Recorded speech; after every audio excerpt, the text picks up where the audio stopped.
Good evening and welcome to our Changing the Dreaming 20th Anniversary Edition Chronicle. Toronto by Day, Tales from the Rookery. As a warning, this is a mature game, though it might not always appear to be so, and it may explore some dark and troubling themes. These may include body horror, gore, violence, loss of character agency, gaslighting, mind control, and many others. Our players have discussed consent boundaries, and we collectively avoid situations that may be triggering. The players will always let me know if anything gets uncomfortable by using yellow and red cards in our private chat just over there. If you as a viewer ever feel uncomfortable or triggered, please pause and step away. Our streams are available on YouTube after the game on the Vancouver by Night channel. So you can always come back to an episode when you feel more prepared, or you can even skip an episode and go on to the next one. Usually, most of the games talk about sponsors at this point. I have corralled several sponsors. We have them locked up currently. I am starving them of attention until such a time as they would like to talk about how wonderful this Changeling the Dreaming game is and how fantastic the Motley is. I expect them to break any day now. Now let's meet our players. Evening, Motley. How's everyone doing tonight? Cool. Fantastic. Okay. Time to introduce yourselves and tell our players a little bit about who you are tonight. And we will be starting. This is our 5th game. Wow, 5 games. And you've put up with me this entire time. And we'll be starting with Joanna.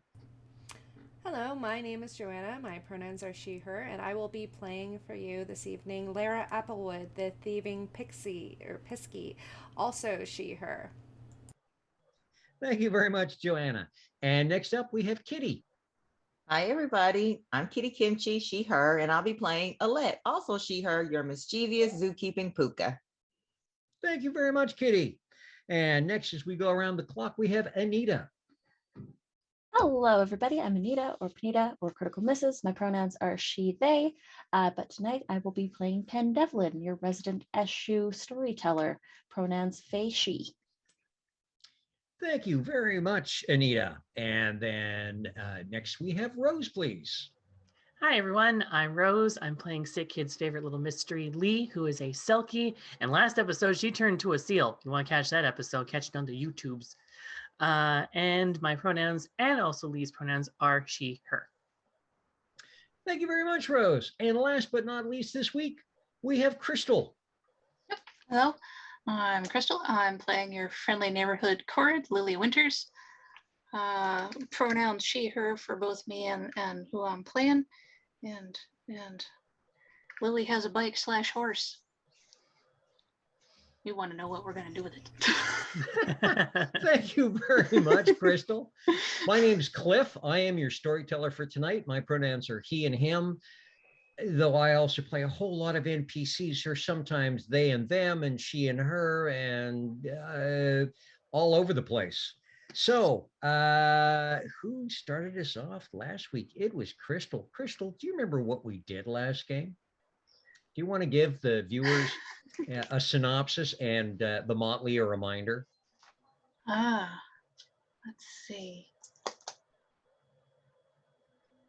Trying to remember because I know we started with Lee still being in hospital and having a discussion with Dr. Jean about basically having one of us in our little group of friends to kind of vouch for her and be like a sort of guardian escort type, make sure she doesn't get into too much trouble while she's not in hospital. And Lara volunteered to do so and got an agreement, and we took Lee on a field trip out to an island off the city of Toronto and to meet up with Asaze and bring him his what was that, shop debucks? Yes, brought him his shop debucks, and he got us a giant platter of tacos. And then he told us someplace, he told us about a guy we could go get information from, and he told us about a place we could take Lee swimming for the first time without anybody seeing. And so we immediately went off to that. Well, after tacos, went to that little place to go swimming, and Lee got to explore the wonders of her jacket and being a seal and changing back and forth. And then I got to be where the seal are. yeah, you did. It was awesome. And then we went back into the city after a while and met up with said information dude who gave us another side quest.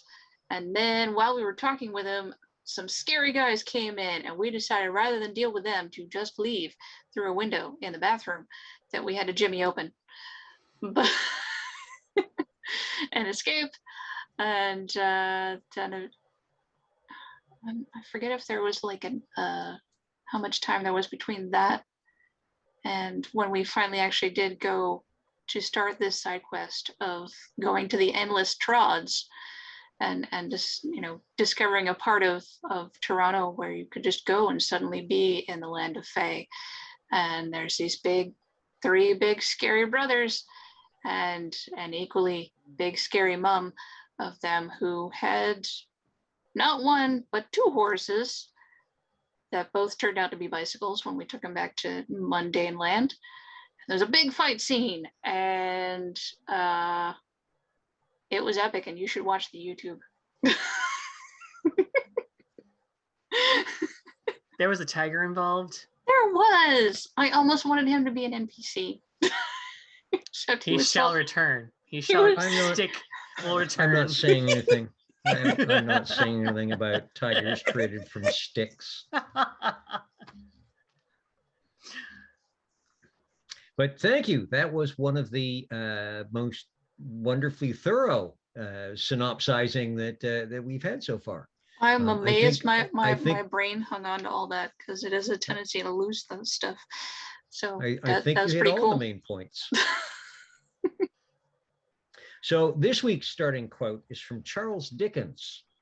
In a utilitarian age, of all others, it is a matter of grave importance that fairy tales should be respected.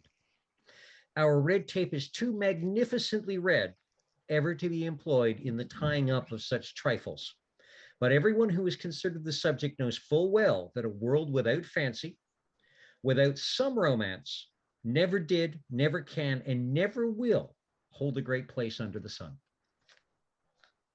So with that, it is the next day. So Motley, it was Monday that you went and did this, so it's now Tuesday, and two of you have bicycles, and an email has been sent off.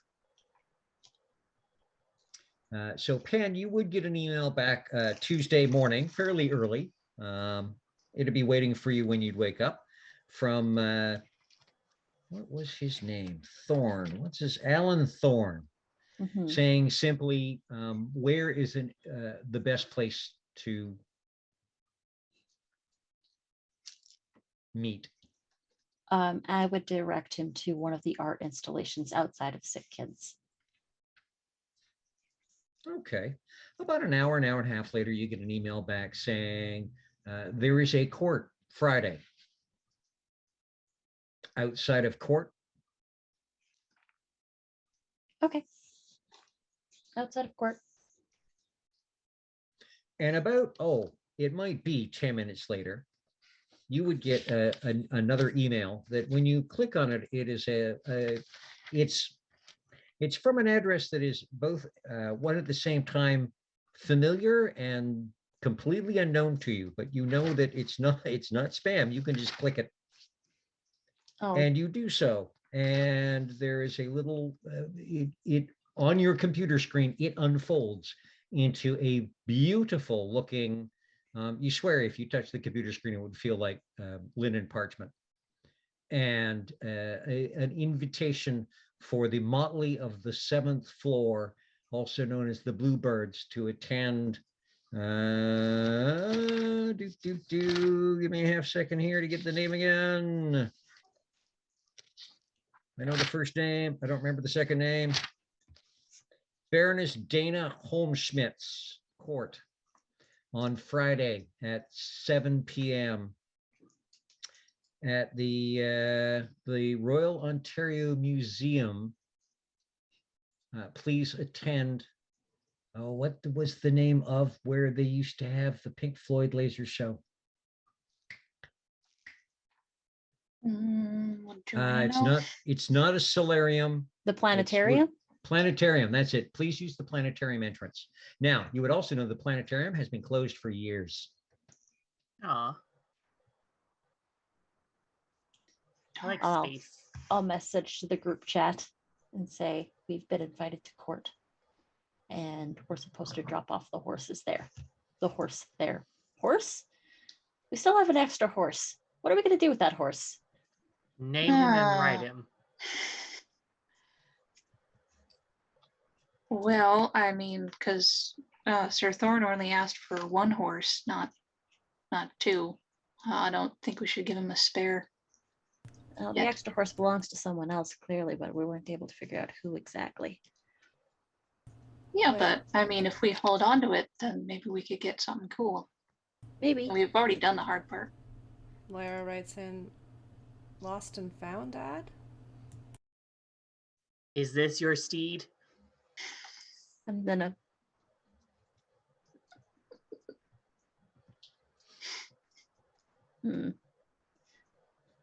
Well, I guess that's one thing taken care of.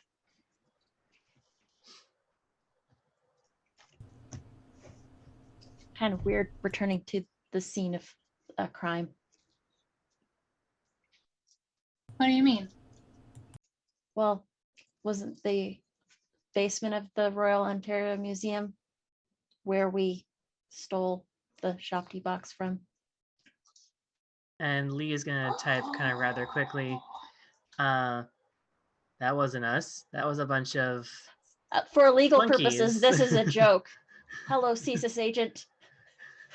I don't know what you're talking about. Those were cleaning people. Those security guards saw them. They were cleaning people, not us. They just Well. were.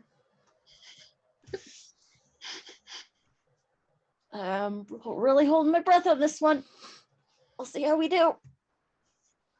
Well, just, don't talk about outside of why we're there for, We're there to go to court. What to I wear, mean, what to yeah. wear, what to wear. I mean, Uh, because we already got told to be careful about what we say when we're in there. yeah. I mean, we're obviously not just like, do not mention the box, the sandbox. Yeah, I mean, just because he was nice to us and like we found a good coexistence. Also, that reminds me, we have to pay what's his butt for the information. Oh, Dross. Yeah, we've got a couple things with Ross that we could pass over. Speaking of, I need to make a little visit, I think, into the into our little space on the 7th floor. Okay, so this is Tuesday. So Thursday is coming up. We'll do Thursday in a minute, but Tuesday and Wednesday, let's cycle around and see what people are doing. What is our friendly little Zoopuka doing Tuesday, Wednesday, and Thursday before you go for your weekly 7 o'clock at the hospital? I'm giving an elephant an enema. I would love to give you glamour for something like that, but I'm not sure that I should, because if you do any pranks while you're doing that, they could be damaging to people's psyche. And we have told people that this is a mature game, but I don't know that we can go to that place. There are lines even for us. This might break Sorry. TOS. I'm sorry, there were lions even for us? There are. Lions? There were tigers. Crimes. Bears. Oh my. There will be bears. I certainly hope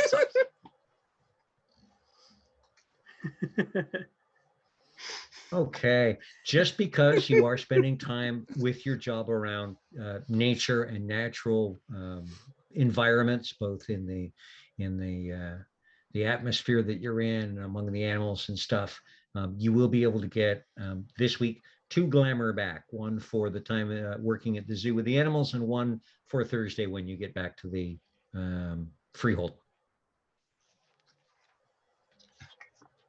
So spinning around from the wonderful Alette, Pen, Tuesday, Wednesday, Thursday. There will be a moment during, first of all, you'll be getting 3 glamour back, pretty much 1 a day, either from the home freehold or from the hospital freehold. There will be a moment one of your dads takes you aside to have a little chat with you about the fact that they noticed that the freehold's been getting a bit of a draw lately. Have you been out flexing your muscles? Well, more or less. I mean, you were the Okay. ones that were telling me that the baby bird needed to leave the nest to leave me, like at some point, like. Yes, as long as baby bird is not shoving its head into the jaws of something feline. I mean, there was a feline, but it was made out of wood. Does that count? It was dumb as a stick. It was really dumb. That sounds okay. And this is where your dad sits down and says, okay, sounds like it's story time. And we'll listen attentively as I you will tell him recount. what's gone on. When you talk about the endless trot, he will, again, a little bit of a stern look crosses his face with, we know we did say you can leave the nest and attempt to fly. We are happy that you're back here. Be very, very careful, doing those sorts of things, going on the trods. And he'll run you by the basic rules of following the trods and walking the roads again, as every issue does. If it weren't for the fact that he's a grump, I'd almost give you a point of banality just because you have to listen to the rules again. But of course, he'll put them in story form, so they're entertaining enough. Okay. So we've got court on Friday, our group, our Motley. Is there anything that I should know about the court as it is now? Like I said, I've been out of the scene for a little bit. So have we, really. Maybe we should go to court Friday too. It's been a while since we've hung out at court. Well, if anybody could use maybe a little bit of a stretching of your voil here and there. You can pop Friday, up. we might just close early, wink, wink. And Hey. we'll all go to court. Well, Yeah, then you can, Actually, you can, speaking of flexing your wings, maybe on Friday, you'll run the beguiling from 5 till 7 so that your father and I can go for dinner first. It's been a while since we've had a date night. only because I love you and Pop Pop, for no other reason. That's all the reason that we need. Okay, Dad. And he's immediately out of the room going, guess what? Date night, Friday. Send a message to the group chat. Okay, you're gonna have to meet my dad's on Friday. The big eyes emoji. Don't freak out. They're nice. They're nice enough. They just could be a lot sometimes. Followed by a multitude of exclamation points with "I'm excited" in the middle, in like caps. Alette sends a picture message of herself doing this. Next in to the an elephant background- butt. Yeah, the elephants in the background. You see the wreckage on top of Jonathan. Oh no. Ew, Rest poor in peace, Jonathan. Jonathan. He's Hey, gonna have Rose, to bathe. You've got a couple of days, Tuesday, Wednesday, and part of Thursday. Are you up to anything during those days? Now, first of all, you're going to be, you'll have at least a therapy visit each of the days as they continue to work with you on memory and stuff. You're not doing physio anymore. You see your balance is good. Your walking is good. You're able to close your eyes and touch your nose. All of the basic stuff is fantastic. You've been given a clear physical, everything is good. It's just the psychological that they worry about. And there'll be time chatting with doing talk therapy as well about, how you're feeling about all of this. Do you have any concerns? Do you feel any anxiety? Are you worried about anything? On Wednesday, around and about your schedule, and give me a minute, and we'll let you toss in some ideas too. You will meet a pair of social workers will come in. She's almost a Valkyric woman, large Nordic build. What you can imagine when you close your eyes and think Hausfrau, she's got to be 6'2", curly, blonde graying hair, smile lines for days, arms that look like that, she could hold two children in one arm while carrying a bale of hay in the other, and still being able to do all sorts of stuff around the home. He's about 5'7", short, stout, and he would not look out of place playing a dwarf in the Lord of the Rings. He's got a huge beard, mustache, lots and lots of, again, graying but dark brown hair tied into a ponytail at the back. He's the suit's obviously off the rack, kind of fits. She's much better dressed. They introduce themselves to you as Aaron and Jen, and they are going to be your social workers. And they're going to help you apply to various programs, hopefully get you ready to re-enter the work field if you would like to.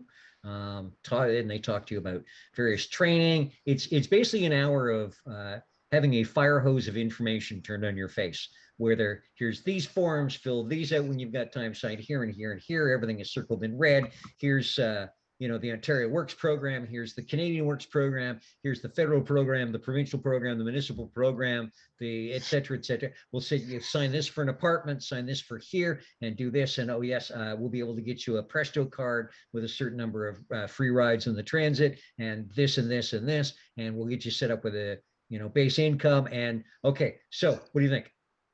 Good, excellent. Okay, thank you. It's been wonderful meeting you. You have a wonderful afternoon. And these whirlwind of people who never seem to move fast, but they are two little forces of nature who just seem to stroll in, hit you with the information and stroll back out again, kind of come into your life and then are gone. So besides that hour of absolute joy, what else would you like to get up to over these couple of days? Does she have the ability to free roam the hospital at all or anything like that? She does indeed, yes. Would she be allowed to, say, visit, any of the other kids in the other wards or anything like that? Maybe she wants to, Certain wards, yes, you'd be allowed into common areas. Other wards, due to a variety of things going on, they would be very much we would appreciate, it always being quiet and no one disturbing people here. Yeah. The common areas are good. Yeah, common areas. So she goes to the common area and see if there's maybe someone new, maybe someone who's like maybe not, maybe he's feeling a little nervous or something like that. She's just like, I want to do good. I was a SEAL the other day. I want to do good.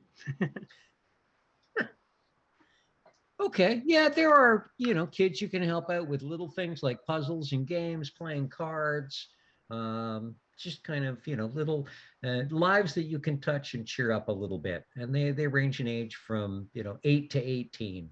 There's a variety of kids in there for various and diverse reasons. Most of the ones you meet in the common areas aren't there for critical or really, serious reasons. Most of them are there for short term. So yeah, you can definitely get over the course of the the 2 days and including the Thursday, you can definitely get a couple of glamour back.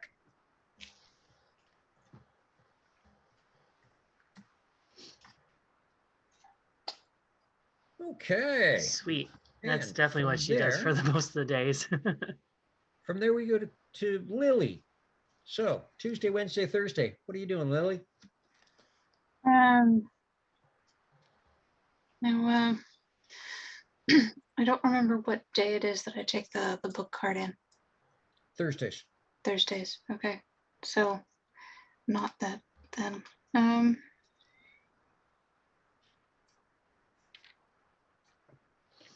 I don't know. Would have I had work all the 3 days or? Yeah, you can.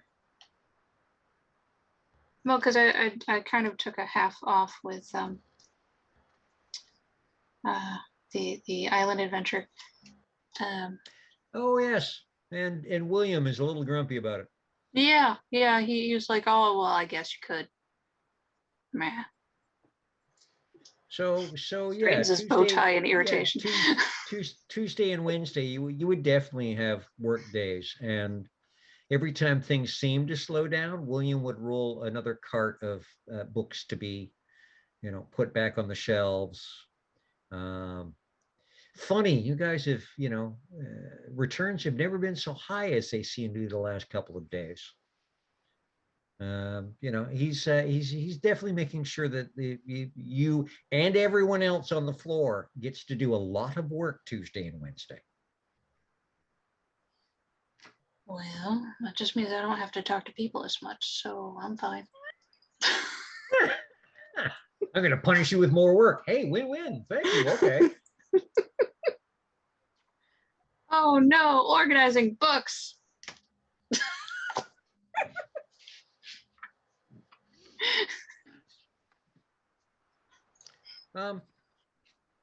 Roll for me a perception plus alertness, please. Oh no. 8 or above. Here's 5. 2 for that. Here. I was reading something. 8 or above, he says. Yes, please. Well, there's 1. 2. And 2 8s. Okay. Nothing really catches your attention over the 2 days. You're just a lot of work. Okay, just regular library stuff. Yes. However, because helping others is one of your ways of getting glamour back, you'll get a point back from that, and you'll get a point back on Thursday from entering the freehold. Okay, just that. Because I should have, but did not write down what I used up last session. So I'm not actually sure where I'm at now. Actually, considering Friday you're going to go to the court as well, everyone can be back at full. Okay. And please keep better track in the future. I meant to.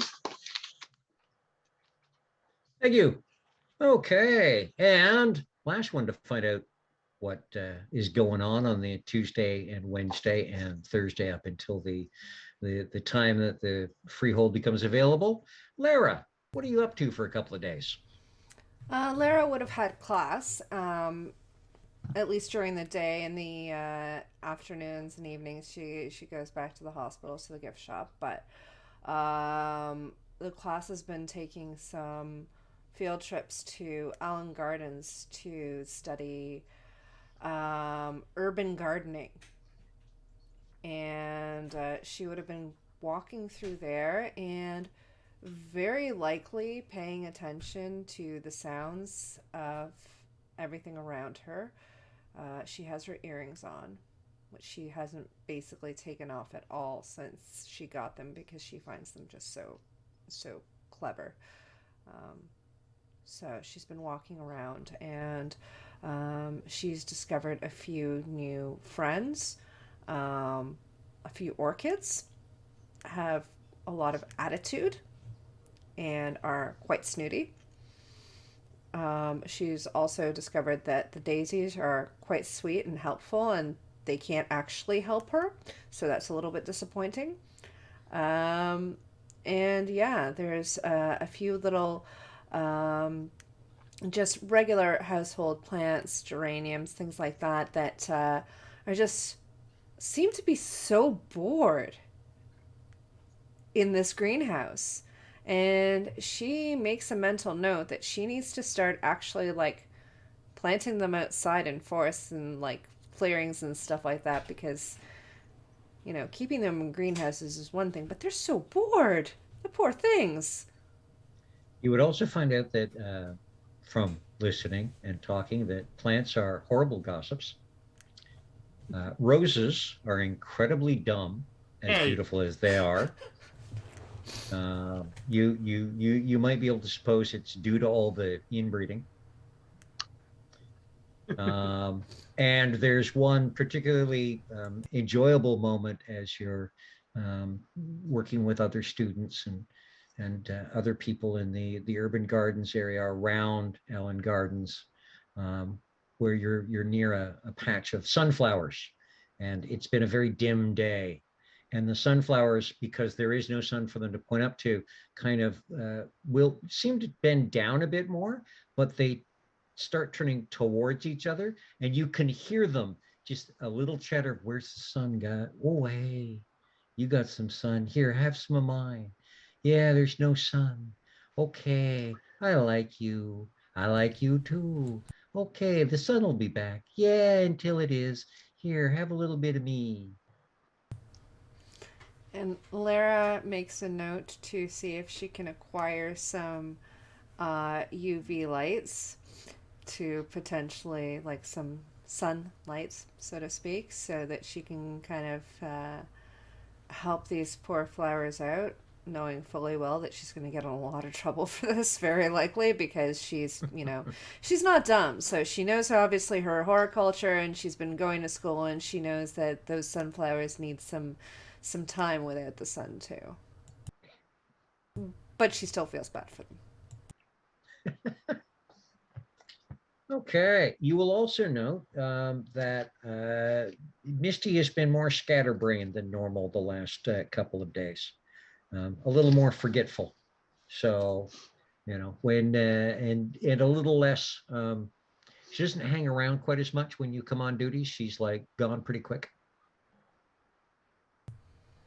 So I've actually, like, I asked Misty if she's okay, make sure that that everything's good, and that this is just a byproduct of what she told me, that she needs more dross, she needs more little things to keep her going. I'm assuming And she kind of, she kind of looks confused for a moment and then goes, okay, yeah, everything's fine. Okay. Well, you take care of yourself, Misty, and you let me know if you need anything. I'm just gonna keep, stocking up the balloons here. Okay. And Thursday comes, 7 o'clock on Thursday, and the freehold is now available.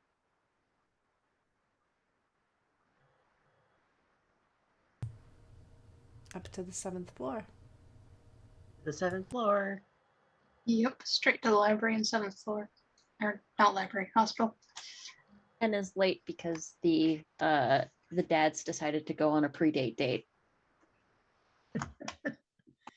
And just like every other Thursday before this, your timing is just wonderful when you arrive. There is just nobody. You can hear people nearby, but there's nobody there to make a point of why are you always here on Thursdays at this time.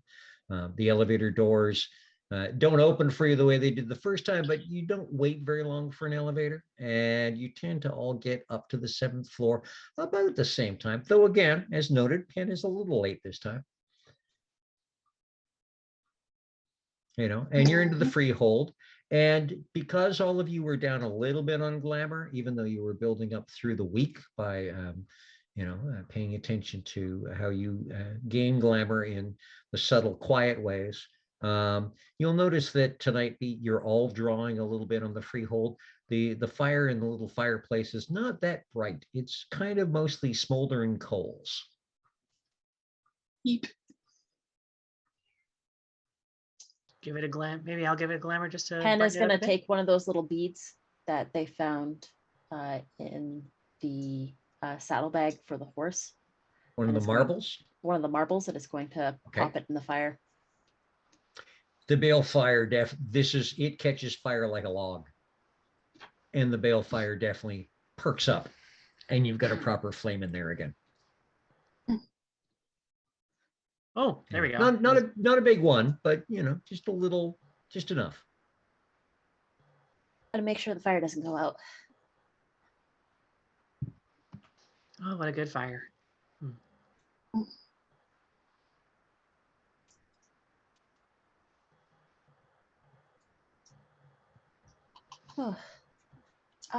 So court tomorrow night.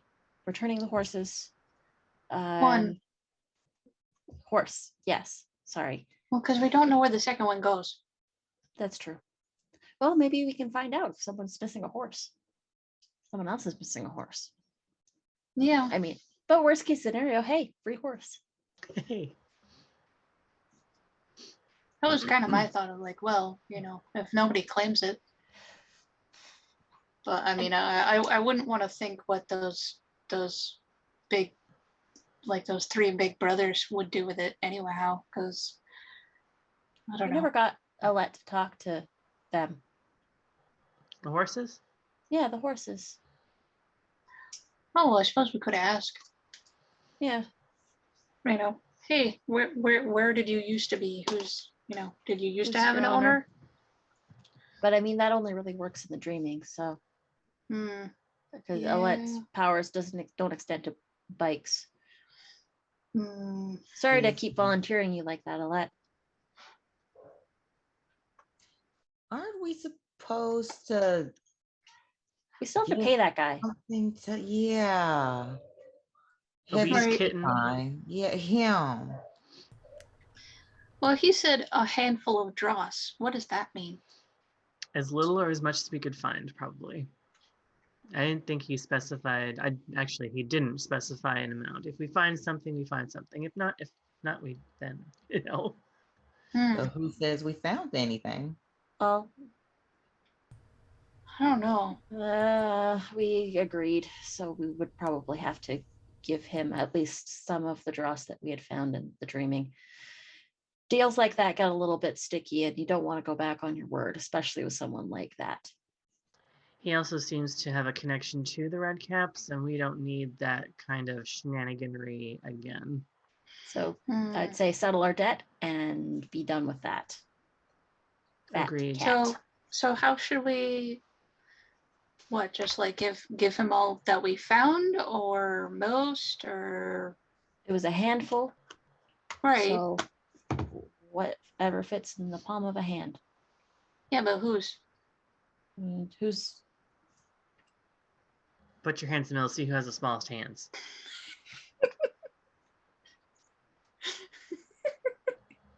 I'm gonna say Alette's because it's a paw right now. It would be a bit of a contest to see who had the smallest hand. Now, the deftest and quickest hand definitely belongs to Lara. Yeah, Uh-oh. but probably not the smallest. I mean, her hand is currently the same size as Eeny, Meeny, Miny, Mo, catch a ticker by the toe, if you hollers let him go, as Pens.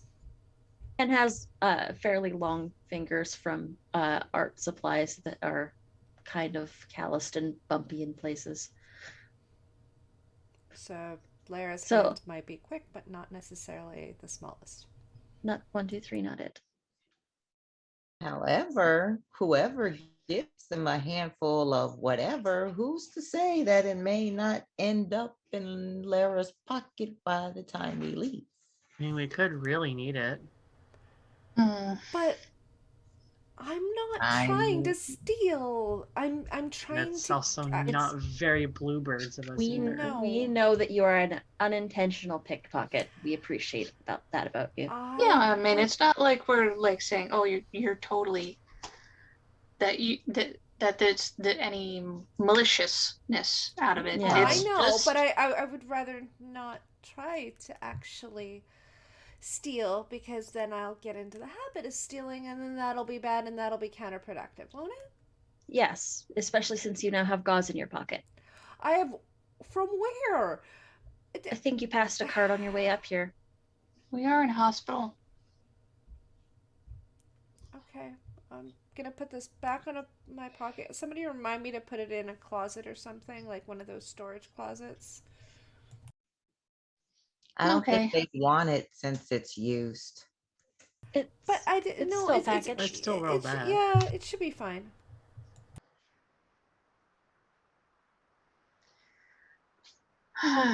Okay, so what if we just sort of did like a little tally of what we got? Or Okay. should we do it that way? Or like, I've never had to think of this before. So, we had 4 marbles, 3 now because I threw one in the fire, and Pen will put the marbles on the table. Also, I have that pendant, but I threw that at the young Eshu that helped save us. So that's my that was my haul. You also had the little flower. Oh yeah, this. And then I'll put the flower on the table. I've actually pressed it into one of my art books to keep it. Flower. I had Little clovers that I've picked on the table. Was it more than one or just like one? A clover you had? Might have been like one 4-leaf clover. I remember there one being like definitely a 4-leaf clover. Okay. And I had one shiny bottle cap and one sparkly stone.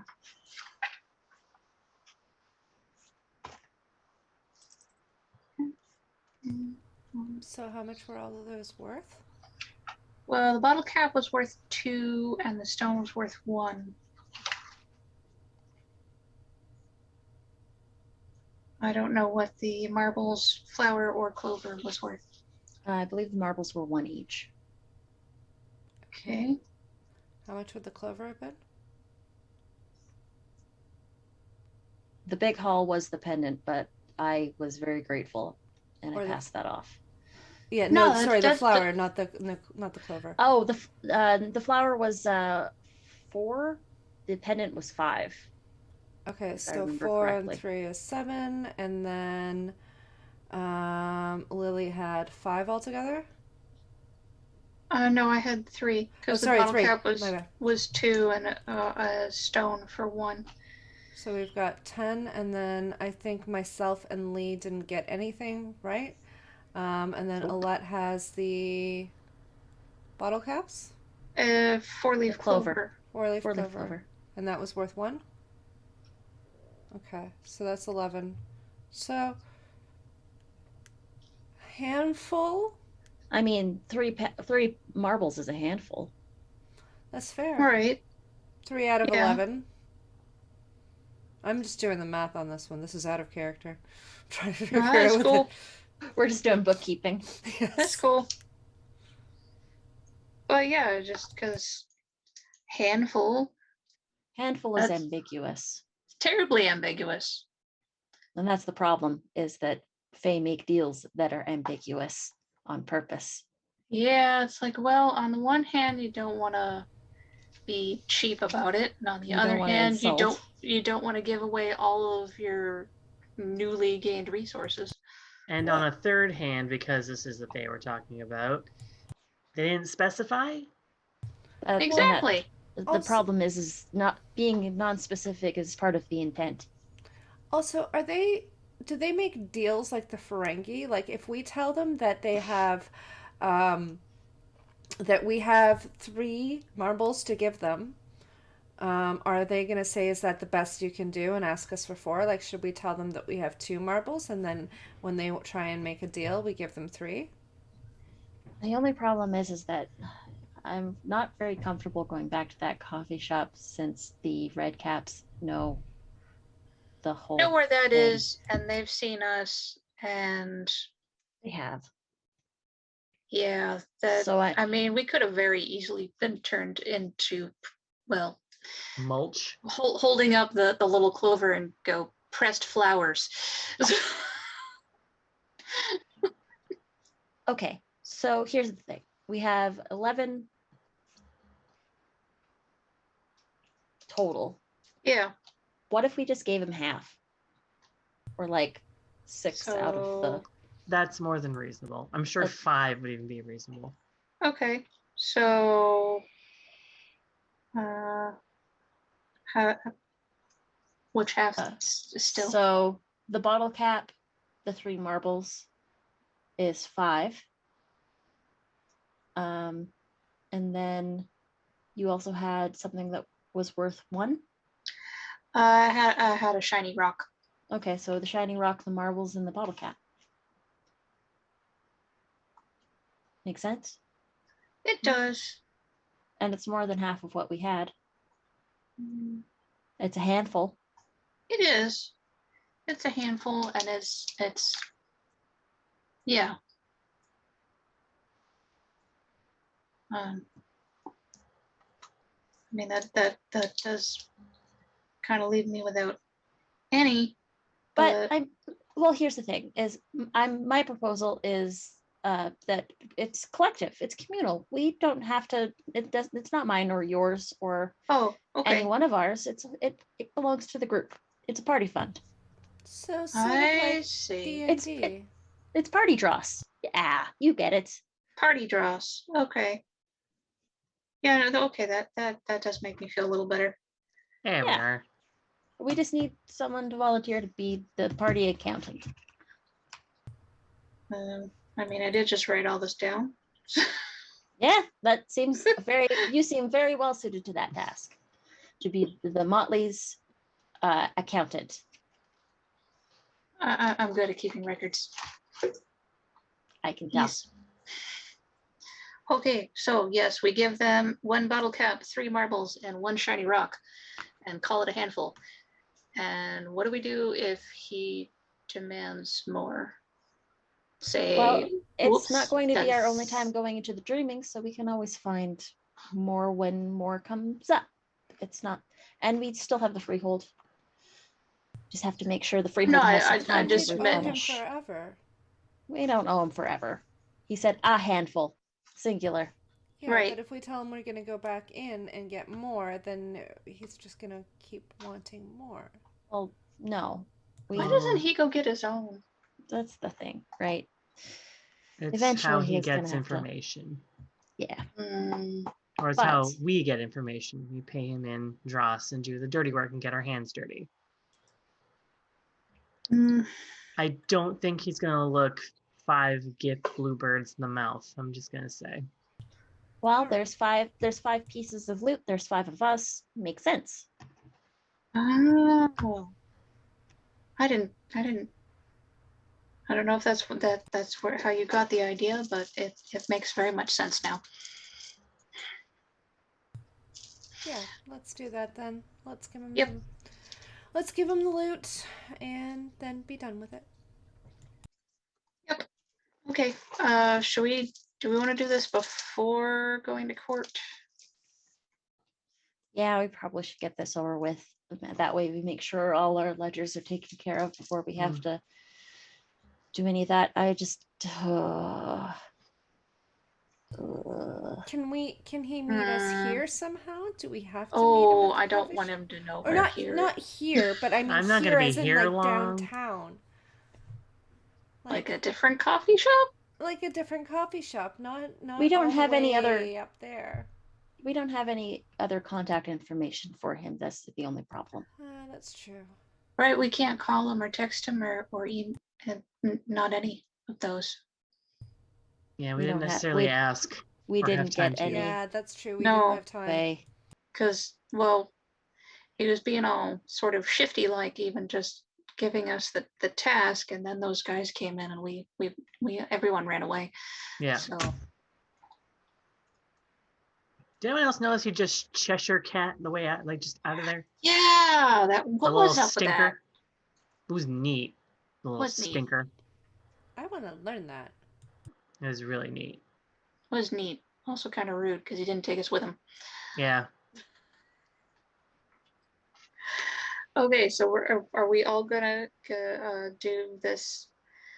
Deliver dross to Fat Cat. Check that off the list.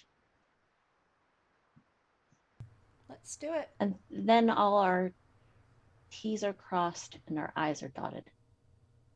I's are crossed and our T's are dotted. I like that one better. Not minding your P's and Q's. I am not sure. My eyes are crossed. They are. I can't do that.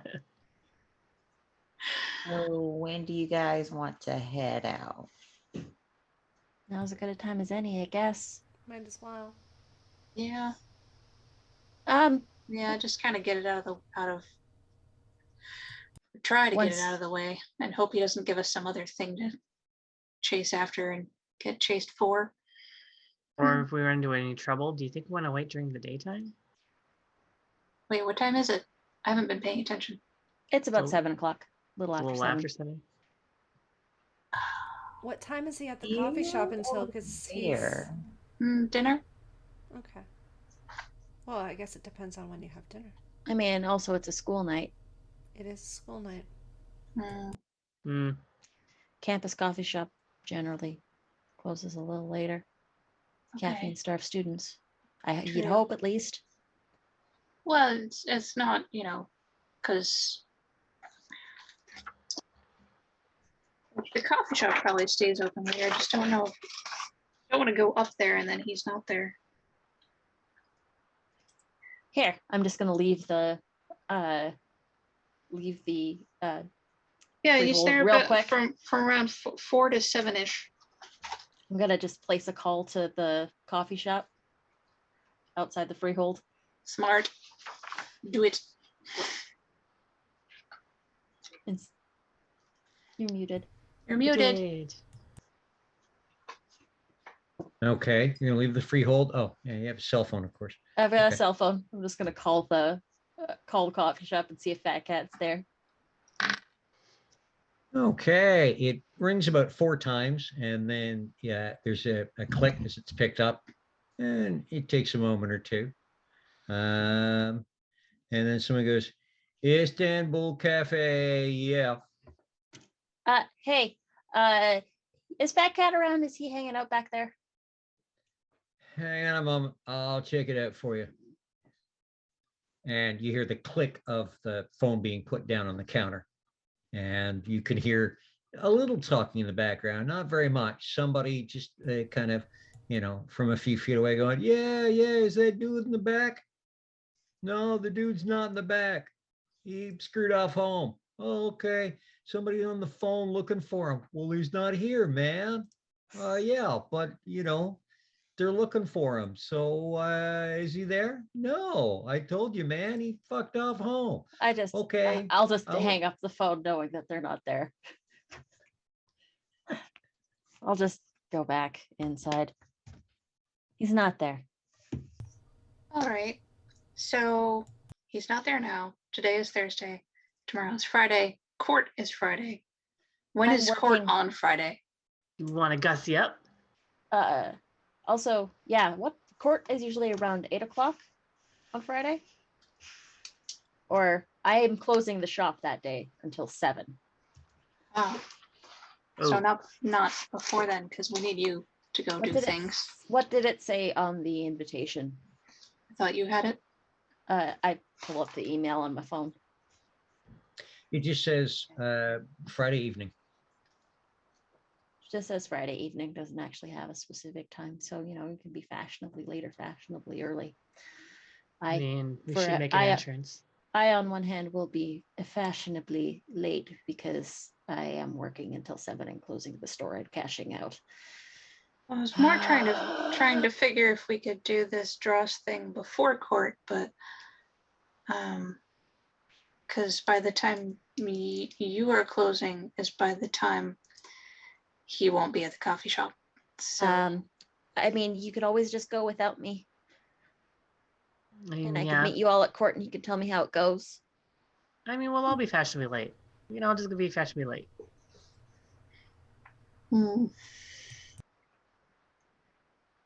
Fashionably late.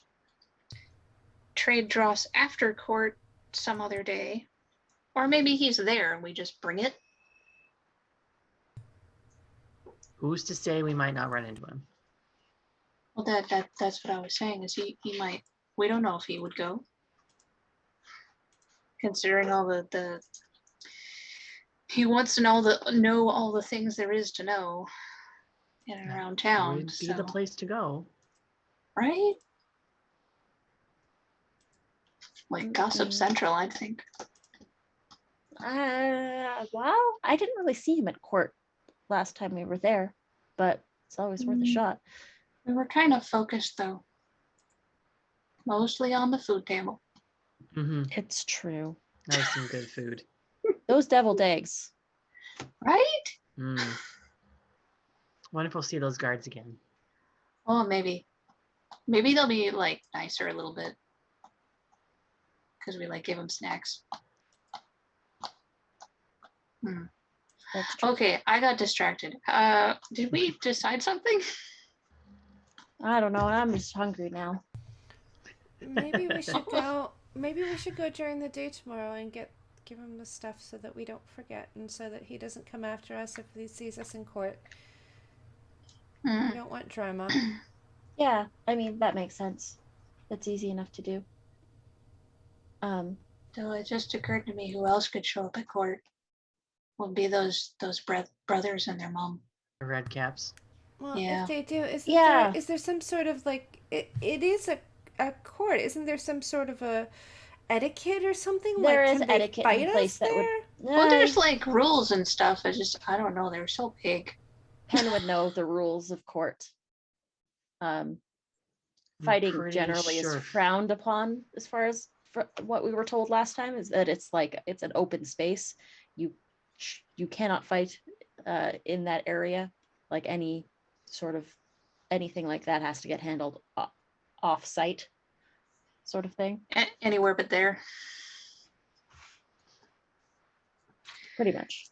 Okay. So I mean, who's gonna go to the coffee shop then? Would this be an intelligence plus etiquette check to remember the exact rules? Yeah, Okay. you could do that. Difficulty of 7s or better.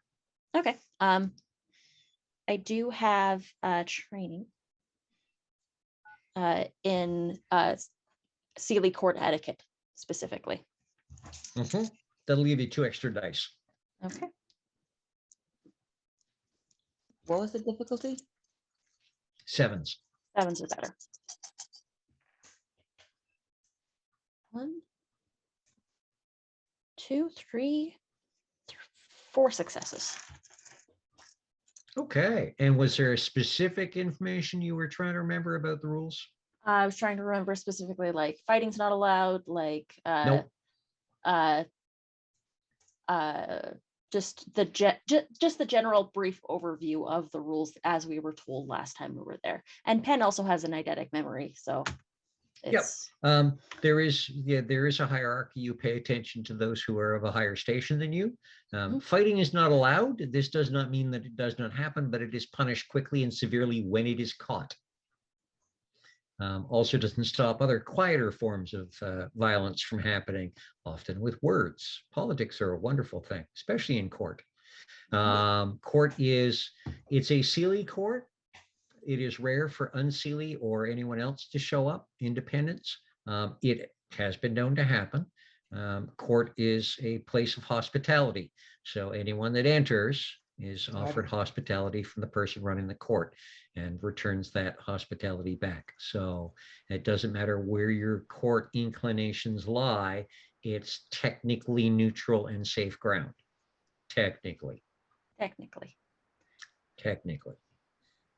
And from what I could understand of the friend that we are currently in debt to, he is a patron of the Unseelie Court, from my best recollection and knowledge. I could be incorrect on this. Possible. Possible. The red caps, at the very least, the guards did mention them last time we were there. So that's kind of,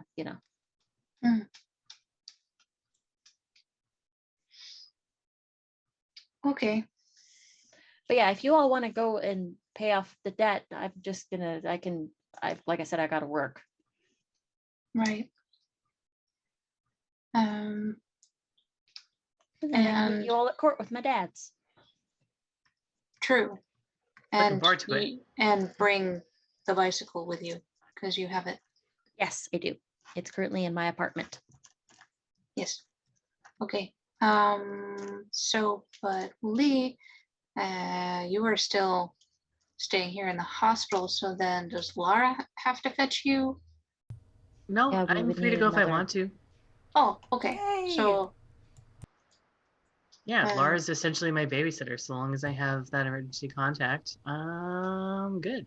Excellent. no, I didn't know if it was like a sign out kind of thing, or if you're just like, yeah, this is your contact if there's an emergency kind of deal.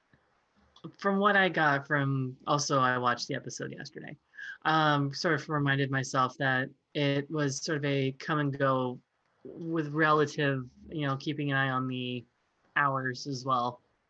Don't go too late or waking up and bothering any patients. As soon as I got set up in my own apartment, we're free to do what I like. But Okay. So at this point, it's within reasonable time back and forth as need be. right. So then, are us four besides Penn going to do the dross delivery? Is that what we've kind of been agreeing on? I think safety in And- numbers. I mean, if those red cops do show up again, we want to make sure that there's enough of us to fight them off. I'm Right. not much of a fighter anyway, so I really Yeah, wouldn't be much help well- in that expect. I mean, fight is a relative term, I guess. Worst case, Okay. just pop back out the window again.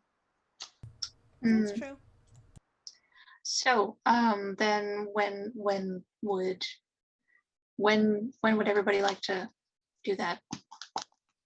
The earlier the better, but let's do afternoon. Refresh my non-existent memory. What time does 4 4 o'clock? Yeah. at the earliest. All right. So why don't we? And I'm not sure where that is across town in relation to the museum later. It was Or at if we Eglinton? wanted to like go back to our respective places and get changed and then go to the court or all that. I mean, it doesn't really matter what we wear to court. True. We'll wind up showing up on our voil anyways. Well, you know what I mean. I have a question. So I don't know if I'm gonna show up as somebody else tomorrow, but how do I change the clothes? Like, you guys look different when you're in here.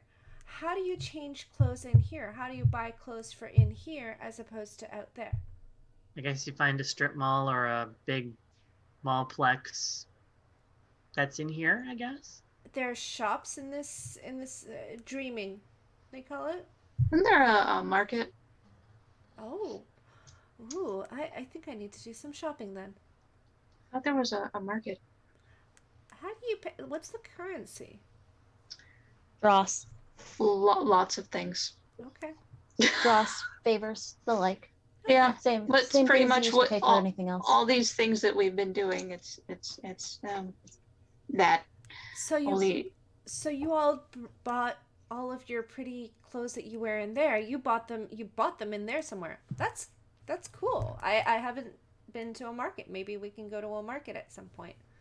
Ben would remember. It's been a while. I've had these clothes for about 8 or so lifetimes. I came with these clothes. And Nothing's these, coming yeah. back yet. Don't know what Lily's been doing. I mean, I got mine from a lovely little market in Vancouver. Yeah, well, I mean, they don't always happen in the same place. Anyhow, it's kind of like a moving market thing. Ooh, Kind of interesting. like, remember like night markets or like, Yes, night markets. Yeah, but Something like like pop up. Like a traveling pop-up night market. shops. I didn't get that way. So like a traveling circus, except just a market. Okay, cool. Something like that. Market, circus. I don't know. It can be tricksy to navigate.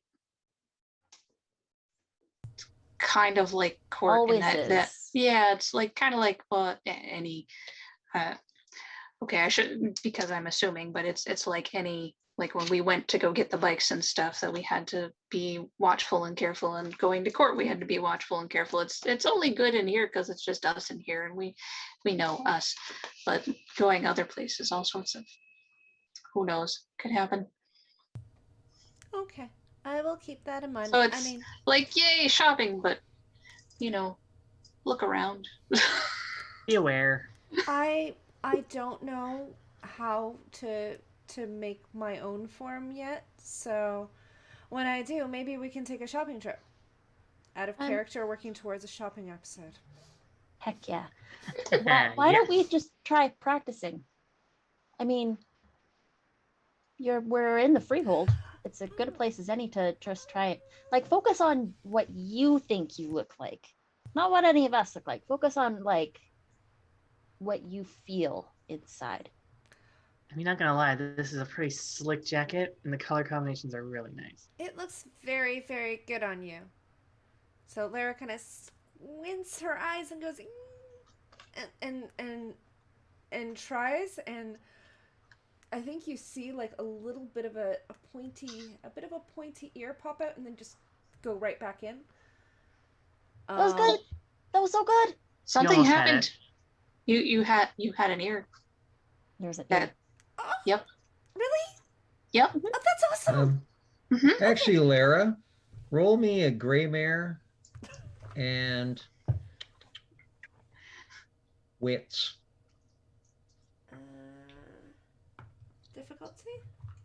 I'm going to roll that again. I think that's unfair. Jesus. You guys love you far too much. I'll split the difference. So difficulties of 6 and above. And you need at least 3. I only have 2.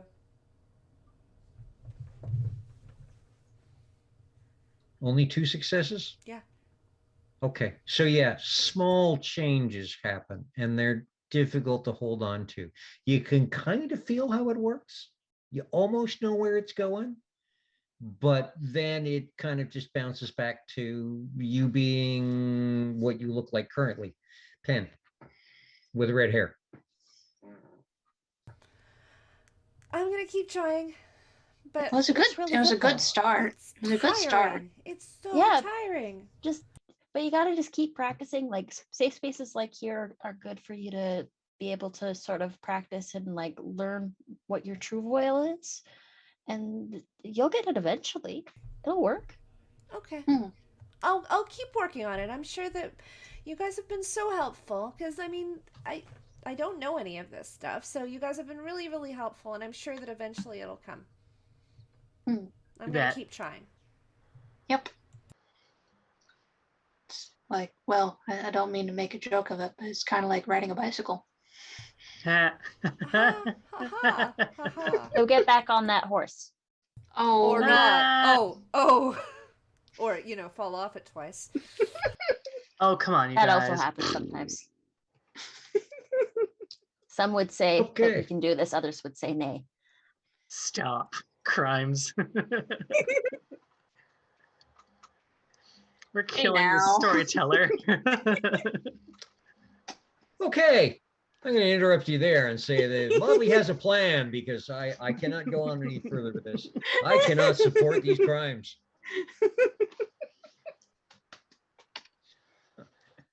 Okay, so 4 out of the 5 of you are, as I understand, planning to go up to the Istanbul Cafe. Yep. So what time on Friday? After what? Because we're figuring he'd be there about 4, so we should be there. Do you want to get there before him and just wait a little, or like kind of in and out and like he's already waiting? Let's play his own game. Let's meet him early. Okay. So like what aim? I don't know. I'm bad at time. Somebody else pick a time. Let's aim for like 3:45. I'm good with that. Sounds good to me. And then take his spot, drop it off, and he gets his spot back. Ooh. Oh. I don't know. It's a free country. It's a free coffee bar. We can sit anywhere. Yeah, I'm gonna have some more. I'm good in your coffee. spot. I'm actually was gonna good. also have something to drink too, actually. Hmm. Okay, so you want to get up there for about 3:45. That's going to mean leaving downtown-ish, well, around 3-ish or so, between 3 and 3:15. Alette will have to come in from, she's coming in from a little further, so zipping out of the zoo around 2:30 is really, really easy to do. Hop on the bus and off to the subway and go. The only one of you that would have any issue would be Lily, because, well, you work 8 till 4, so you're going to want to leave at 3:30. And William is just going to give you a look. It is not a friendly look. I'm here all the other time, and I work so hard. Doesn't William notice this? Oh yeah, he notices. It doesn't, you can tell it doesn't please him. But he doesn't say anything. He just gives you a look. You know, next time I make cookies, he's not getting any. Oh.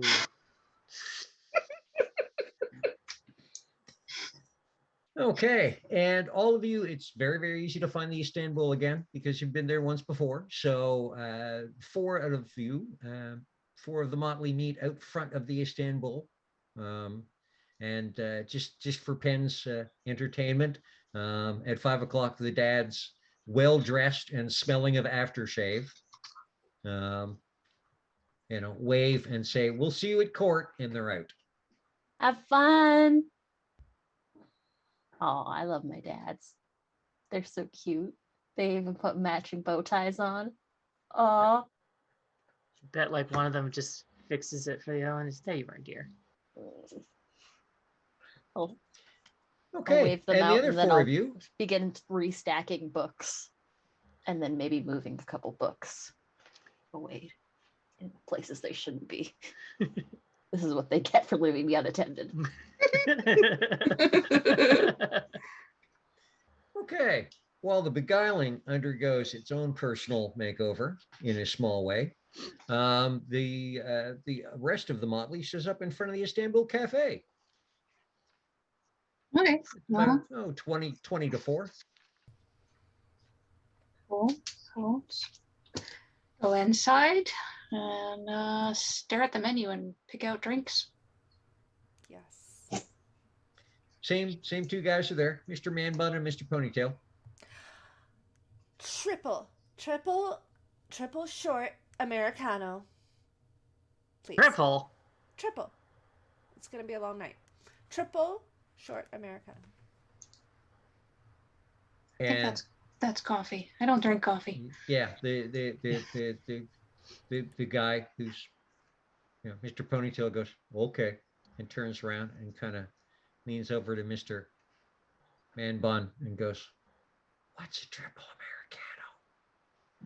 "Dude, it's coffee with a lot of caffeine. Just espresso the hell out of it." "Okay." Wait. So it's a few minutes. It's a large mug. It will look like what you want it to look like and taste kind of what you want it to taste like. It's not Starbucks. Oh, it wasn't a Starbucks. Yeah, we just wanted it to be strong and caffeinated. I don't care if it's Starbucks. It is dark and caffeinated. Very nice.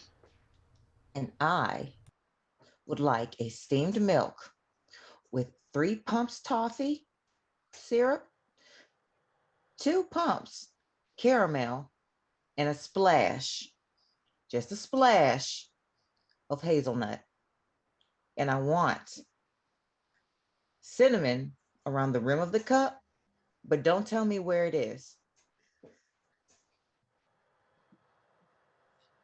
And again, the server with the ponytail goes, okay, and takes the mug and leans over to Mr. Man Bun and goes, why did we start getting fancy people in here?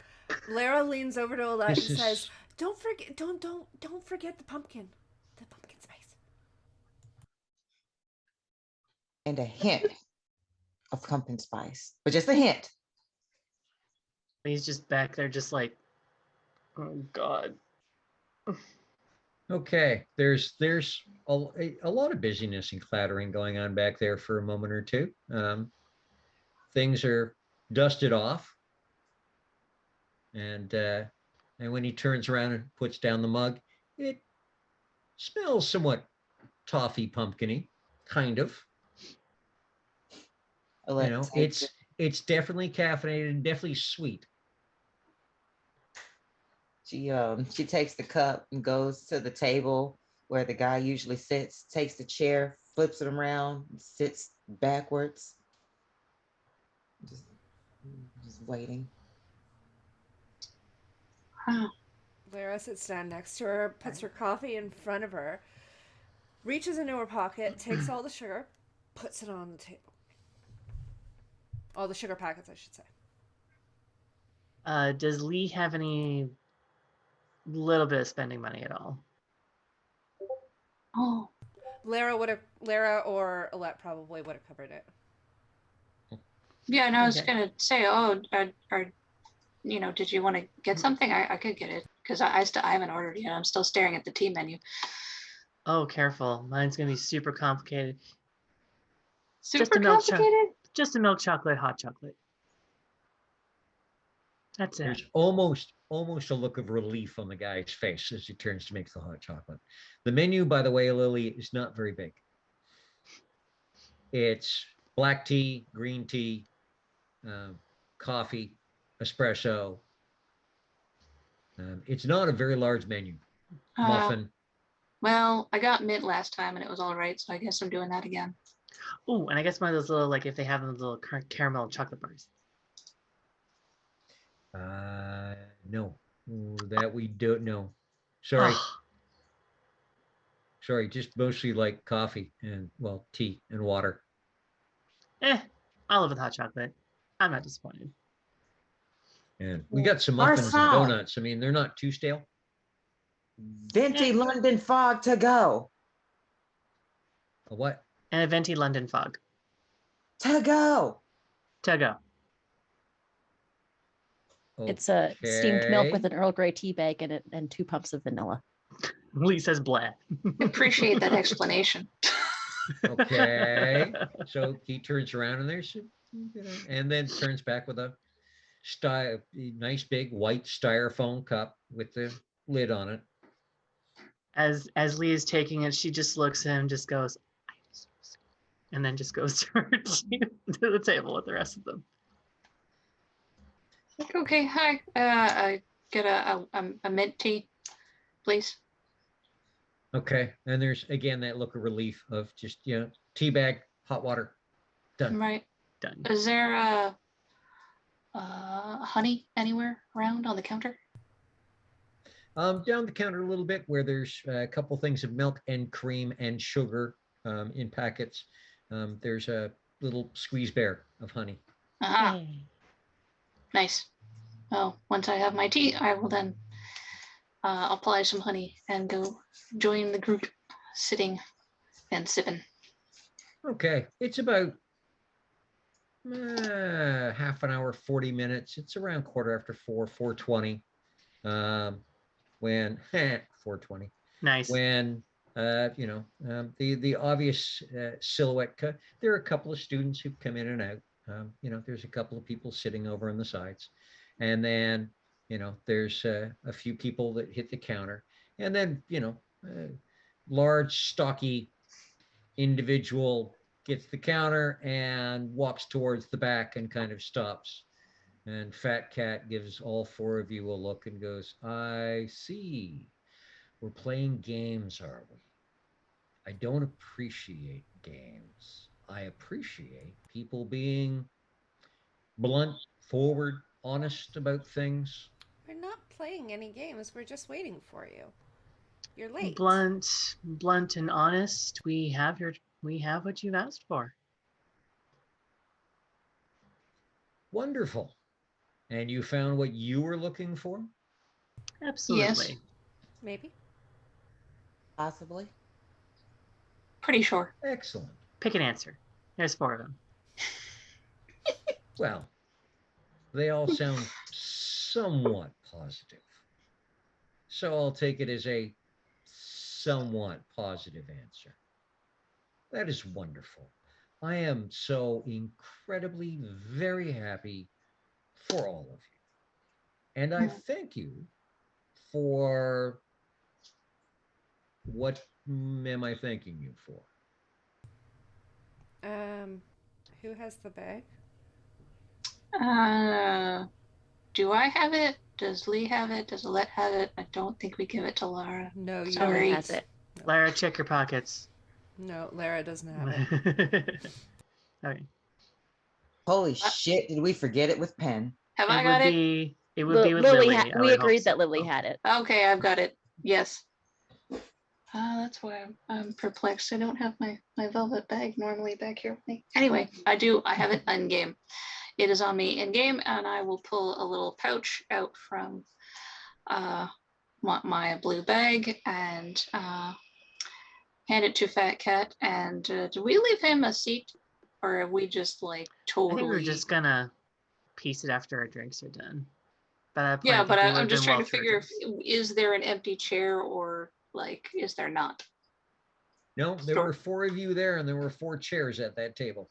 Okay, well, I will stand up as I am fishing out the little pouch and be to the side a bit in case he for some reason wanted to take my spot. Oh look, here's what we found while we were out. Then he puts his coffee down on the edge of the table, and takes the pouch, smiles at you, and says, "Thank you. I very much appreciate people who can keep a deal as vague as this one." And he kind of bounces the pouch a couple times and goes, "And that is a definite handful. That's greatly appreciated." He opens it up, peeks inside it, closes it up again, tucks it in his pocket, says, "I might just call it the largesse that one can feel when meeting new, wonderful people who might become friends. But consider that I might feel open to offering a little help or a favor sometime if you really need my services at a discounted rate, of course." There it is. Of course. And how would we be able to get in contact with you? Yes. We Oh, do We were one of kind you of- have a cell phone? Well, we all do. We have a group chat. Okay. He hands it over to Ken. Takes Lee's cell phone, flips it around, thumbs are extremely fast, hands it back, and you can see he's added his name under Fat Cat There he is. With cat emojis on both sides, just in case. to your phone Contacts. book. Contacts, that's it. Mhm. And he says, "I prefer texts, but if you really need, you can call. I Thank would just you. rather you not." Okay, can do. That's understandable. I don't necessarily like getting phone calls either. So Who doesn't this day and age? Thank you. We appreciate it a lot. We do. Pleasure Wonderful. doing business with you. Thank you very much. Now, if you don't mind, what's the term?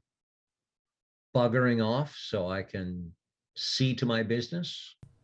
Ah, Oh yes, yeah. No, we weren't going to clutter up your space here. We're just getting a drink early.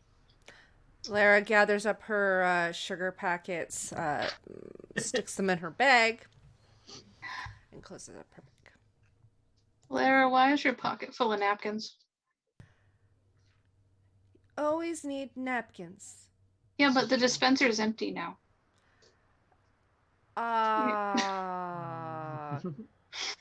Lara's just gonna as- ignore the S.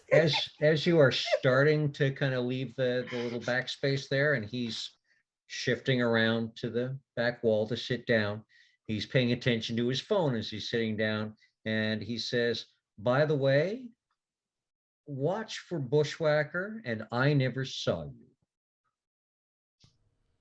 Alette picks up Pen's drink. And as everyone's getting ready to leave, she says, bye-bye. But while she's looking at him, her smile widens and curls just like the little Cheshire cat. Fat Cat, was that a name?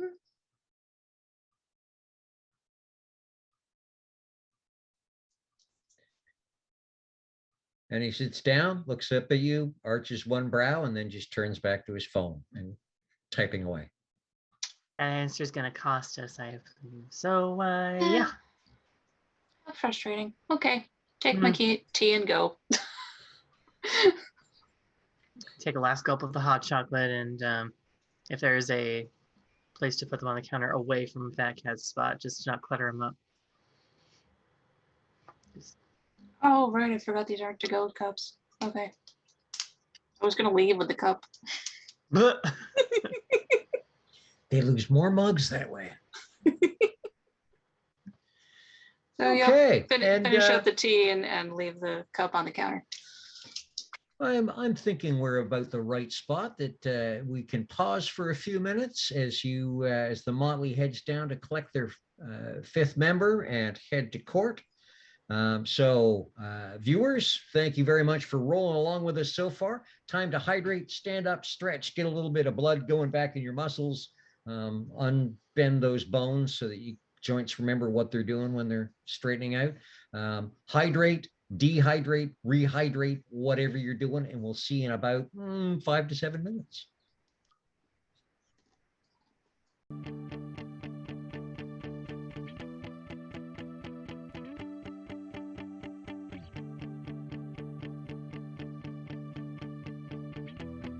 Paint your sky in phthalo blue and alizarin crimson, swirls of cadmium yellow, sienna and vermilion. Make it any way you want, 'cause it's your world in the end.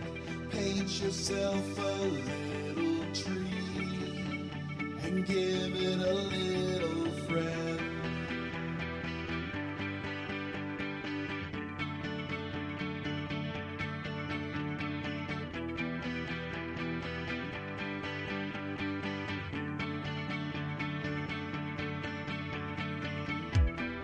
Pick the colors that you like, held together on your brush. If you don't like it, you can try again, there is no rush. You don't need to justify, you got nothing to defend. Know that there is nothing wrong with having a tree as a friend.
yourself a big bright sky. Add some white and burnt umber and give your world highlights. You're the creator of this world. Find your freedom on its canvas. Make a small room of your own, or dream up entire planets. You can do what you want. Just make it passionate. There are no mistakes, just happy accidents. Just use your imagination any way you please. This is your creation, so build it as you see. Seek out new sensations, or sail the sylvan seas. You're the only one to be a happy little tree. We're all happy little trees. Always swaying in the breeze. We're all happy little trees. I'm not saying it'll always be simple. I'm not saying it's a life of ease. I'm not saying everybody will love you, or that you won't make enemies. I'm not saying that it's all a party, while we're swaying in the breeze. I'm not saying it'll all be chocolate and cheese, but we're all happy little trees. We're all happy little trees. While we're swaying in the breeze, we're all happy little trees.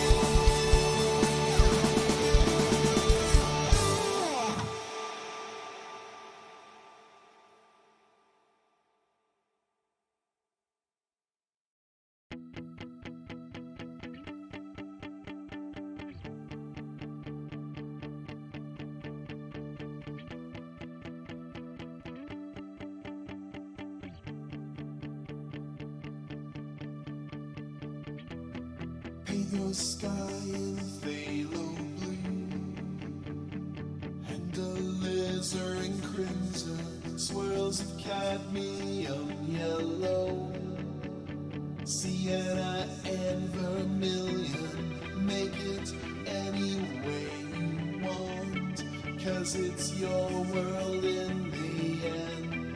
Paint yourself a little tree and give it a little friend.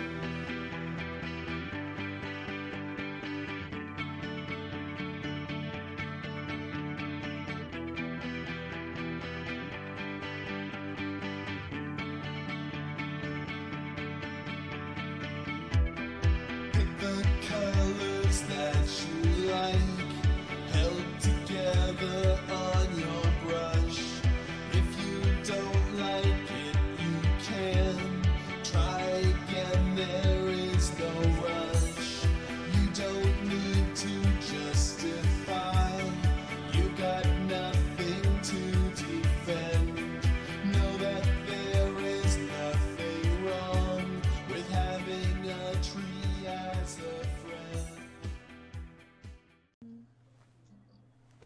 Welcome back, viewers. I'm hoping you're all hydrated, snacked up, because snacks are always important, and ready for part 2 of today's episode. The changelings go to court yet again, and without a lawyer. Darn, huh? Oh boy. Okay. So now it's still a little early. It's about 4:30, 4:45. Okay. Four of you are kind of meandering around the northern midtown Eglinton Avenue area. Going to go down to the Beguiling to hang out, or what are you going to do for the next couple of hours? Yeah, I want to check out where Penn works and give her a little bit of company before we go there. We all go fashionably late. Let's make some mischief. Comic books.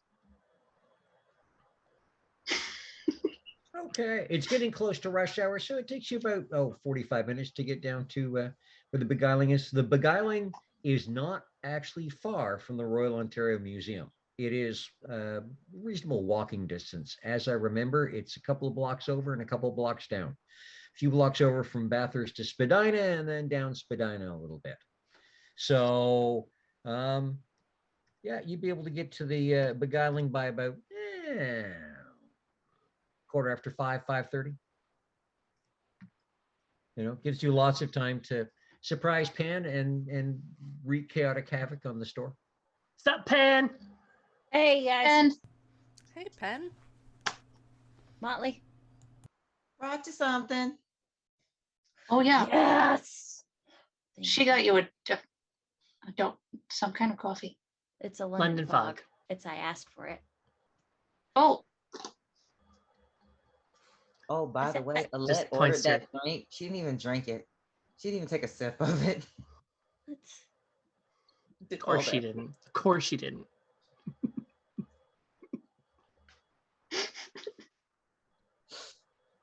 Okay, and time caffeine. in good company passes quickly. So it's 7 o'clock hits, and you can lock up.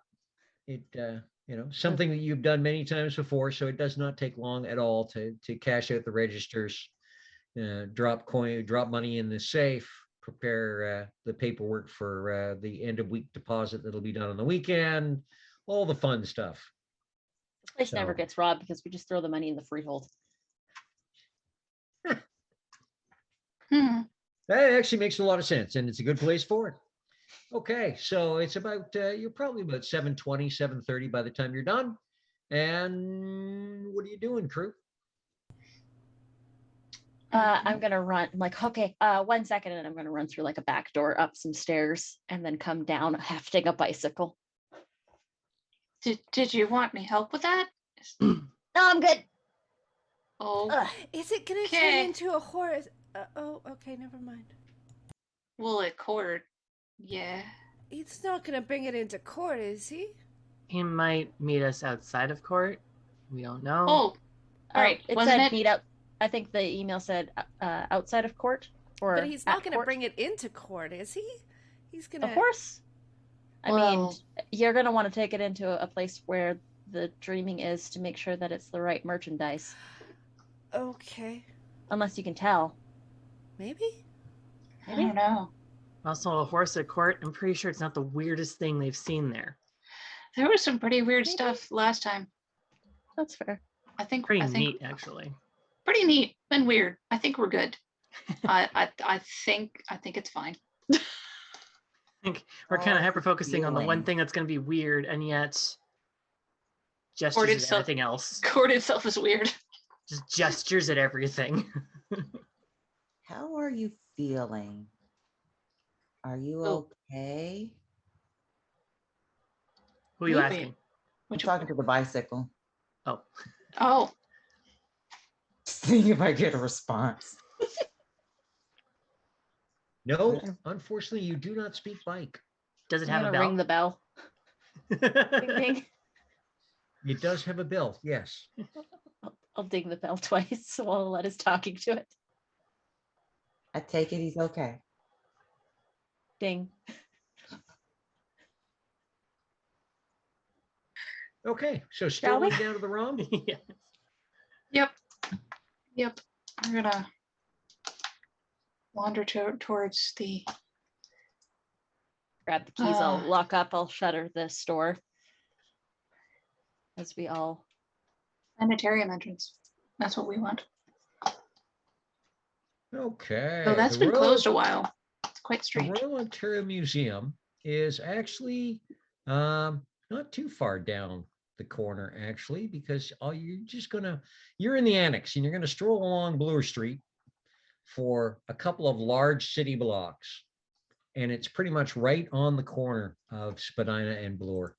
You're going to turn the corner and stroll down towards the planetarium, which is its own huge building attached to the Royal Ontario Museum. From the outside, the ROM is this massive old stone structure with some really interesting Art Deco glass architecture attached to it. It is a very strange blend of modern and vintage. The planetarium is at the south end of the building and is a big old round observatory looking domed section of the ROM that is not in use, has not been in quite a number of years. But you get down there, there's a set of broad steps up to a double door. And there's a familiar figure standing in front of the double door, kind of walking back and forth between, pacing back and forth between the doors. Black pants, a blue button-up shirt and a black tie, and a black baseball cap.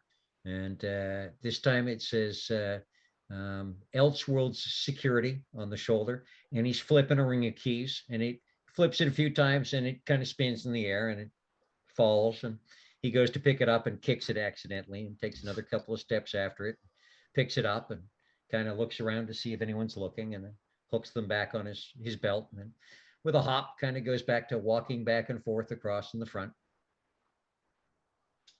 Short, tubby kind of guy. Mm-hmm. Lou, yes? That's his name? I believe Pen it would was remember, Lou. Anita doesn't. Yeah. I I'm wanna like, say it well, is Lou, 'cause I Lily, get the Lily would, reference. Lily would remember too. I just, Yep. It would be Lou. it's Lou. Lily Lou. would shout out Lou and wave. Hi, Lou. Hello, Hi, Lou. And he immediately smiles very broadly and waves from the doorway. And might go up to Lou and say, so, was there anyone who maybe asked to look out for us? Because we And have he a says, "Well, thing. hello, good evening. It's good to see you. You're here again. This is great. Yeah, My we favorite are. people." We have a delivery though. And he It- looks at the bicycle and goes, "Oh, she's a beauty. Right? Oh, wow. Yeah. Isn't she though? You don't see them like her anymore these days. She's just, wow. Okay, Parker over there. And almost like from a back pocket, he kind of reaches behind and pulls out a crypto lock, the kryptonite locks, the nice big takes his keychain, plays around with a couple of keys for a moment, goes, and opens it up and says, "Let's go lock her up down there where she'll be safe." Yes, please. We got to make sure that some red caps run into a little bit of And he trouble goes, with that. "Shh, we don't say those words out here." Lara's Some- gonna lean over to Pen and say, we should probably take the bicycle pump just in case this gets stolen again. Yeah, good idea. Mm, Um, would it fit in my bag? How about we sling it over her shoulder? I mean, it's gonna also show up as a sword. Oh. No, it would not fit in your bag. Disc. Weirdly, because all sorts of other stuff fits in your bag. I know. I'm quite peeved.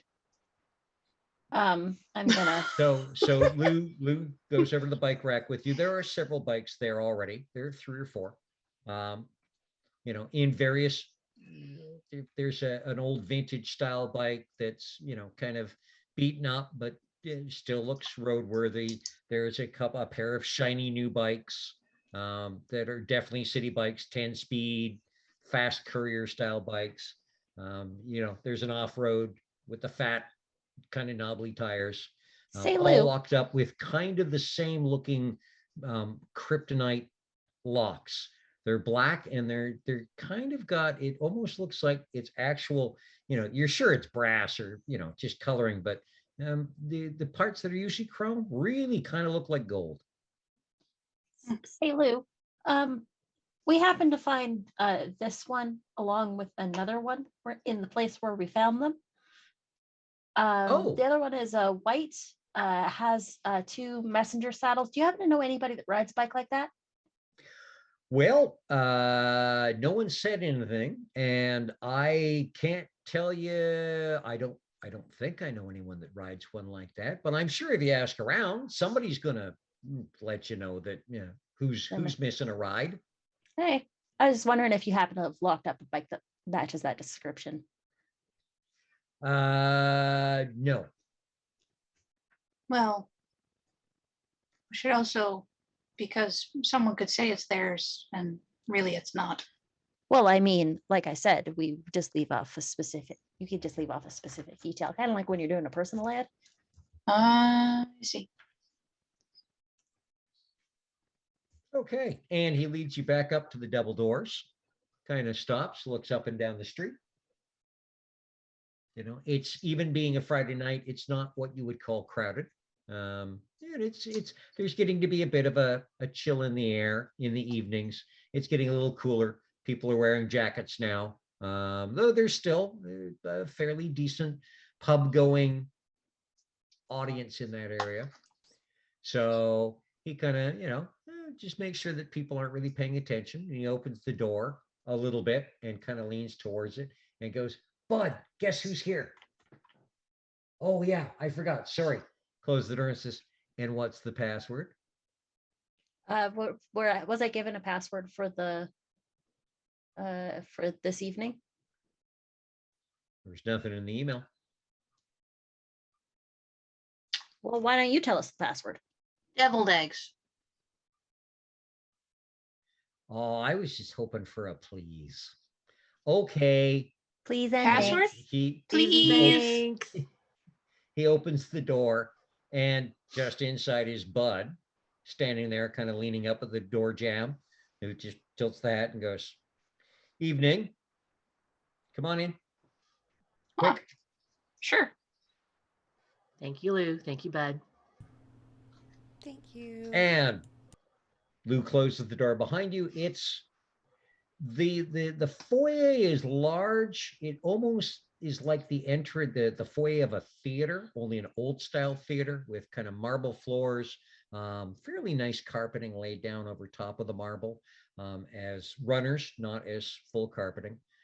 Pillars, a little bit of gilt around the edges, not really well lit, kind of mood lighting, you could call it, dimly lit. And then there's a pair of theater doors ahead. And Bud walks up to the theater doors, opens up one of the theater doors, pulls it towards him. And that's where you get suddenly light and warmth and sound and wonderful smells just kind of almost boil out of the room beyond. You can see people pass. You can see what almost looks like Henry. Oh, sorry, no. Which one was it? Louis Couture's ballroom, let's call it. A lot of white marble and gold gilt, and it looks like it's a whole lot bigger inside than it should be. And there's a fair amount of noise coming from it. And Bud opens the door, and a familiar face, a familiar look, a familiar gentleman. Hey, third one's lucky. Okay, we'll go with the familiar gentleman, is standing there in his, what was he wearing last time? Oh yeah, black slacks, sleeveless t-shirt, cigarette dangling out of one mouth, That thinning guy. hair, but kind of black and curly. You would have remembered him as the major domo, J-Man. Hey man, good to see you. Hey, J-Man. And he goes, oh, we're back again, are we? Come on in. Well, we were invited after all. We were. Yeah, not everyone who's invited shows up. Standard applies. Make free of what you will. You can take whatever with no obligation and no expectation in return, blah, blah, blah, blah, blah, et cetera, et cetera, et cetera. Got it. Understood. Deviled eggs this time around again? Oh, probably. I don't know. I haven't had time to get near the buffet tables, but I'm sure that we have. They always lay on a good feast. Hmm. Oh, and which of you is carrying the pump? Pen has it. It's Okay, it has for indeed him. turned into about a 3.5 foot long sword in its sheath. And as you walk in, J-Man goes, that has to stay here. Okay. It doesn't belong to me specifically, Mhm. but I'm happy to leave it at the door. We'll make sure it's well taken care of. I don't make the rules. I just enforce them. Thank you. Thank you. Nothing bigger than a handspan goes past here. And then he kind of looks around, takes the dragon a cigarette, leans forward and goes, we know stuff does, but you got to. I mean, if I walk out with a plate of deviled eggs, you're not gonna look too closely No. at it. No, rules are rules. That Yeah, looks but that- familiar though. It should. Do you know if Mr. Thorne is here? His lordship? Yes, yeah, Sir Alex is somewhere in there. I'll make sure that this is well tucked away. Thank you. That's kind of good to know. Okay. Okay, and it's fairly open, like a ballroom. There are pillars along the far wall and along the left wall, and you can see past the pillars there are other rooms, other spaces, places where people are talking. There are a few people in the ballroom itself. There's quiet music coming from somewhere. You're not exactly sure where. There is a buffet table along the right-hand side, kind of over in the corner near the pillars. It looks like it's got a fairly good selection of a lot of stuff going on. There is, in the middle of the dance floor area, middle of this huge space, there is a fountain. Nothing too out of the ordinary for a kind of Roman statuette fountain. It's knee high, looks to be made of marble. The sound of the water tinkling down from a faun and a satyr who are kind of dancing and holding pipes up, or what, and water is coming from the pipes and kind of trickling down. And you can see people periodically walking past and kind of scooping some water out in a glass or a mug, and then continuing on talking and chattering as they drink from the fountain. Mhm. Couple of bogans go by. There are a few trolls over in one corner talking, big, blue, horned. There's there are a couple of there are a variety of different kith in the area, in small groups, walking, talking, hanging out. I'm gonna try and find my dad's. They're not Ah. immediately obvious. They're not immediately obvious. Hmm.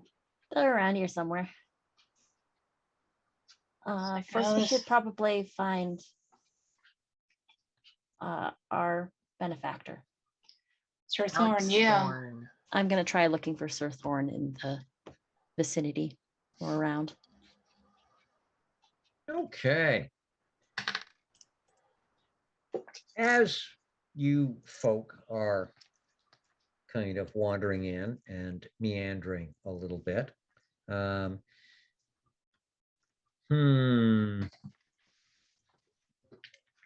me a second here. Nope. Okay. It's about, it isn't more than a few minutes of, you can kind of tell that you're being watched, but not directly by people, but you're being noticed by various people walking by. And a very tall gentleman, looks to be, almost 7.5 feet tall, kind of very spindly looking. Looks like he's made out of greenery. His complexion is kind of a pale green. His hair looks more like grass than it looks like hair. He's wearing clothing that looks like it's woven of leaves and vines more than clothing. He kind of strolls up and okay. And he smiles at Lara and bows and says, "May I have a moment of your time?" Just Lara? Yeah, looks at Lara. I guess. Why, thank you very much. And he turns and strolls off. Lara follows. He just took a minute from your life. I'm sorry, what?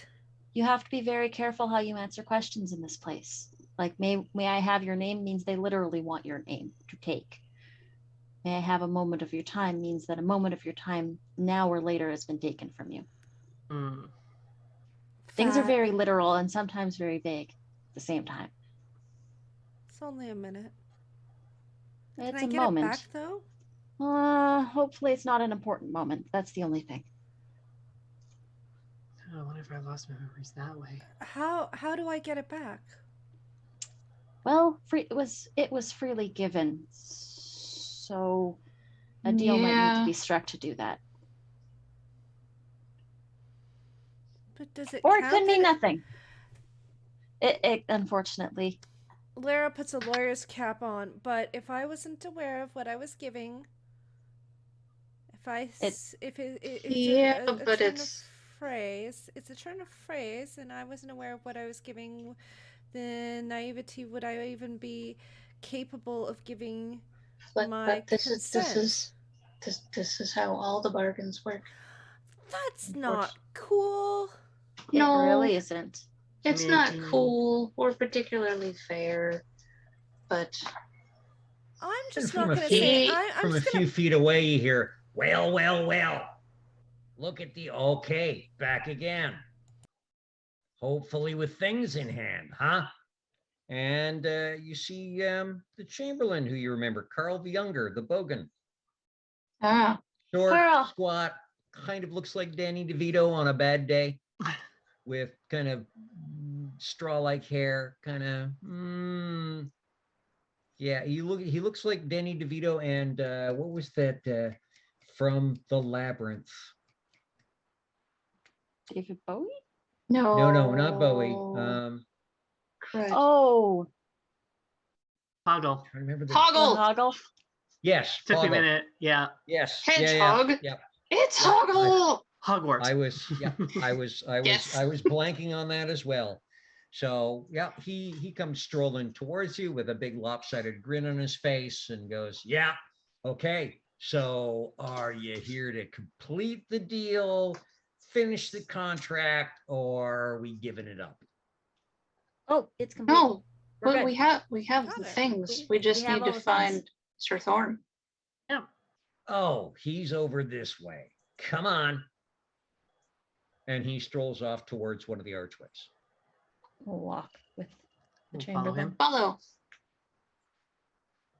And he gets to one of the archways, passes just into this kind of area where there's another kind of a very loungish room past it, where he kind of leans in, knocks on the open door, and there's in there you can see Sir Thorn, tall, slender she, all in black, and talking to two other she as well. And Thorn kind of looks over at the knock and goes, oh, and then bows to the other she and kind of strolls over towards all of you. And as he passes Carl, he says, thank you. That is quite all I'll need from you this evening so far. And just walk with me. And takes you down kind of past a few arches into another room. This room more of a kind of a pub style room. There's a lot of bits of greenery in it. A couple of older couches, but they look very, very comfortable. There's a satyr napping in one corner, and he kind of goes, he's fine. He's had enough to drink already. So you have So news for me? we do. Now, Good news? good news. Very We good could, news. of course, we could not bring things quite inside. Oh, well, naturally. But so a certain bicycle is just outside the front door, Locked up. locked up Yes. under the Yes. care of one of the doorkeepers. And Wonderful. the bicycle pump is under charge of the Major Domo, has it currently, J-Man, under his watch. I see. Well, I will have to make sure to pay him to keep his mouth shut. Apologies. I Okay. was slightly mistaken by the rules, of I course. can understand the logic that the ride may be safe, but the pump may still be detached and walked off with. So I do appreciate that. That makes sense to me to a certain extent. Mhm. I wanted to Okay. make sure that it got to your hands specifically, sir. Yes. I shall make sure on my way out that J-Man is well taken care of so that it finds its home again. Hmm. And my son Alex, I hope, will take better care of it. We will see. Well, on that note, the bicycle was absconded with by a band of do the gesture for a hat, redcaps. Oh, I see. They're a So group known as the Gangsters.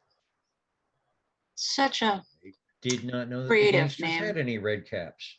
I mean, Well, that's how they got the bike lock off in the first place. Bit right through it. they are it, and it is them. Hmm. We think. they were right at their hideout known as the hideout.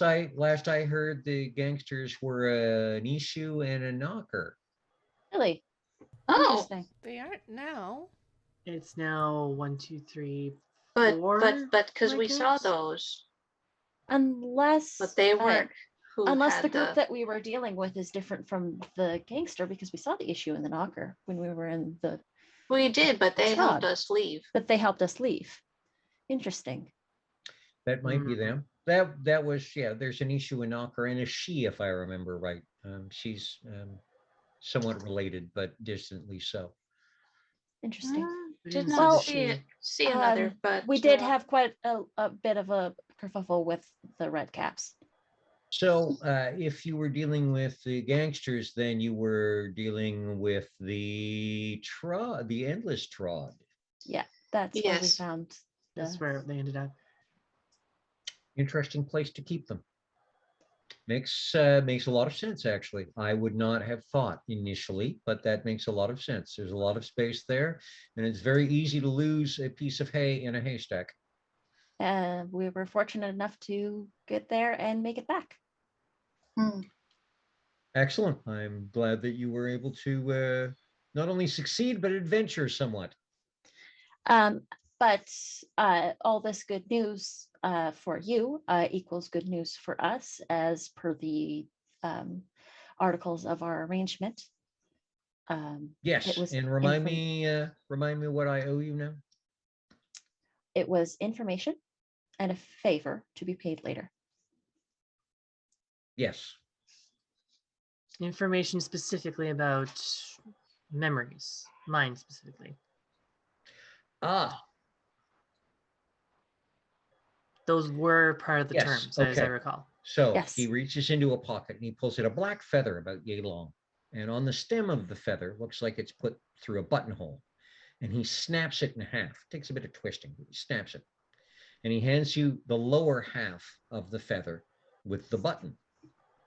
Push through the button. He says, tonight, when you go to sleep, put the button under your pillow and swallow the feather. And on the wings of dreams, we'll see what memories arrive. Okay, I'm gonna brace myself to swallow a feather tonight. And he tucks the top half back in his pocket and says, well, if it's any consolation, I'll be swallowing the other half. That's how this works. Hmm. Curious to know the ins and outs of this, but I don't know. If it'll help me regain memories, I'll take any shot that I have. Thank you, Mr. Thorne. It's my pleasure. And I guess with Pockets that, our those. business is concluded here. And if you ever do want to learn oneiromancy, I am the one in Toronto who is perhaps the best practitioner. Actually, that does sound of interest. Mind if I get your contact information? I believe, and he points at Penn, has it. Can Email pass along is the the email. best- is the best way to get in touch with me. I will be in touch. That sounds very interesting. It can be. Excellent. Thank you very much, Motley. I appreciate your assistance and congratulate you on fulfilling a contract not only completely, but so quickly. And he Aw. sweeps back out of the room. Huh. Well, Okay. that's one thing taken care of. I think that's all we needed to come here for. You also need to meet your Food. dads. Yeah, Oh. your dad's and the food. Food and my dad's. That's right. Right, because we hadn't found them yet. We just. Very important things. Food's So first. I mean, now I suppose maybe a little relaxing because we're not obligated with anything. just We finished our yeah, first quest. just make sure that if anybody comes up and talks to you, be careful what you answer with. Yeah, I know that now. I still don't think it's legal, but I know that. It's not might not be legal, but it's binding. If that makes sense. It makes sense. It's just. It's not fair, I know. But it's okay. It's happened. It happens to the best of us sometimes. It only happens once, Hmm. usually. Hopefully. Such. Sometimes it happens like What a kind of couple horrible times. people steal memories like or steal moments like that? Same kind of people who steal memories. Nah, it's true. I guess that's true. Boredom usually. Anyhow. Well, on that depressing note, let's eat and feel better. Yes. Gonna go to Okay, the so you go to the food. It's quite a layout of, again, looks like a picnic layout. There is, yes, indeed, deviled eggs with a little bit of paprika sprinkled on top. There are a variety of cold cuts, cheeses, fruits, a lot of fruits. Everything from pineapple wedges and grapes to melon slices and sliced apples, peeled oranges, bananas, and more exotic fruits as well. Mango? And as you are at the table, there are there are mangoes. There are other changelings who kind of drift past the table, scoop up a handful of fruit. Seems to be very popular, though again, there are small plates for collecting crackers and bits of bread and other stuff on. It's all very normal Canadian picnic style looking. Mm. I like And my by own asking, charcuterie. and by asking Penn, you can find out easily from a bogan that who's at the table that your dads are likely over in the corner room where it seems there's a visiting issue and stories are being traded. All of the issues seem to have ended up kind of in that area.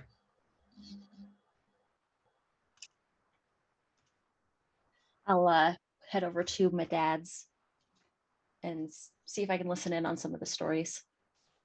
Okay, there's got to be 9 or 10 issue in a very the room is fairly open. It's not very big. It's maybe 20 feet on the side. All the seating is just around the edges of the room itself. There's kind of nothing in the middle. There's a tall gentleman, very dark of skin, wearing a dashiki, sitting in one corner of the room, playing with the drum, talking with both your dads. And it appears that all the other issue are also paying attention to this one gentleman. So this is probably the traveling issue, the traveling story collector. And there's a lot of chatter back and forth about what's going on in the world and what's been going on in Toronto, and who's been doing what with who and where, and bits and pieces all over the place. I'm taking it the rest of you are also kind of filtering that direction. Lily would have, grabbed a plate and filled it up with various and sundry delicious little bits, and be following Penn towards stories, because stories are good. Yeah, I think Laura would have Okay. been following along just to make sure she doesn't get herself in any more trouble. I mean, if you come this way, you're going to hear some pretty interesting stuff for sure. Please in.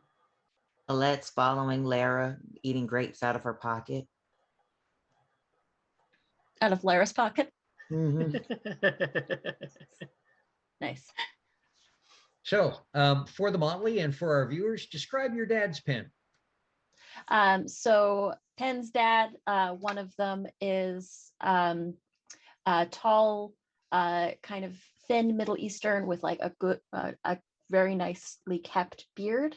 The other one is short, indigenous, and has his hair in a long braid down the back. They both look not a lot like Penn. Penn is pretty Caucasian, but they both usually hang out arm in arm. They're obnoxiously cute in their own way, and Penn adores both of them in the stories they tell. You've got about 15, 20 minutes, maybe 25 minutes of, just listening and watching the issue interact. And, when they are in a group, they kind of drift between languages sometimes. Every now and then they'll pop out of English into something else and then back in English. And they chatter like squirrels at each other constantly. It's almost like they're all trying to tell stories at the same time. You wonder how they can be listening while they're all talking so much, but there's still a look of such intense focus on everybody's face, particularly towards this gentleman, the Dashiki, that you can tell it's almost like an information swap that's going on at high speed. Yeah, this is how Penn spends dinners with the dads. Is they'll sit around a table and it'll just be back and forth banter like this. And after about 15, 20 minutes of listening to this, at the back of your little Motley crowd, Lily, there's a sharp tug on the back of your shirt. Carl the Younger standing there. And he goes, Yes, Carl? and he walks off Okay. about 10 or 15 feet. And he stops as you follow him and he goes, I didn't want to interrupt them, all of you. Okay. Go get your little friends. All right. So head back and kind of tap on shoulders and similar little tugs on sleeves of come this way kind of. At the very least, I'm gonna just make eyes at the dads, make eye contact with them and be like, I'll walk off. They both wave. They both wave and you get blown kisses. I'll put them in my pockets for later.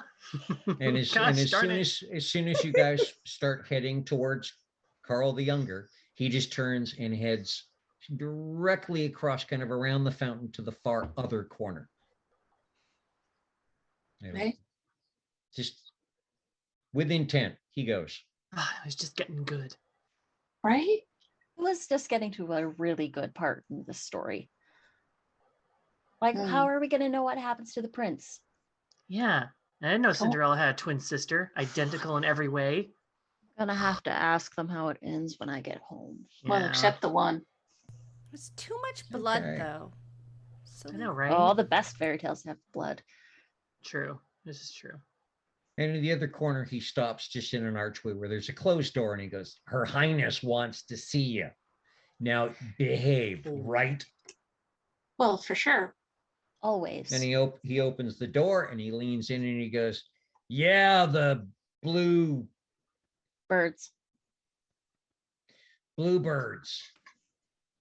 They're here. You want them. And from in the room, you can hear somebody say, yes, please send them in. And he steps aside and goes, go ahead. Okay. It's almost like a mix between a professor's office and a high-end Victorian boardroom.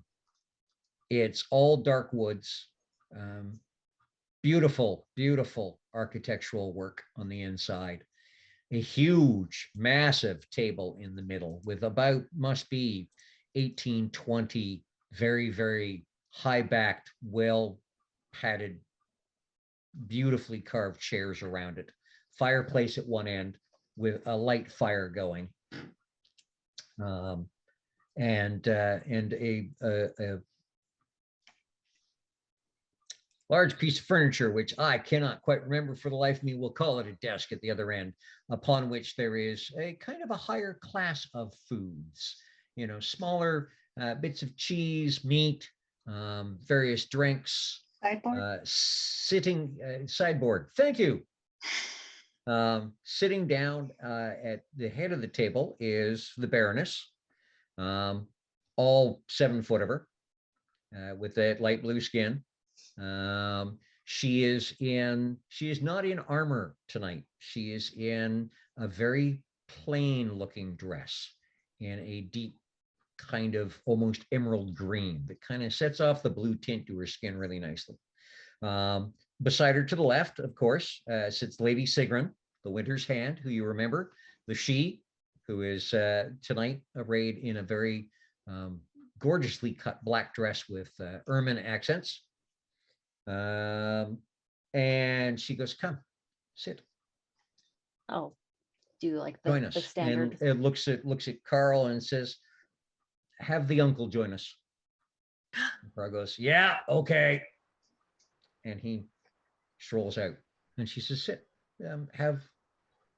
I'll do the enjoy some standard bow, refreshments." and I'll the refreshments fall under the same purview as the rest of the, I would assume.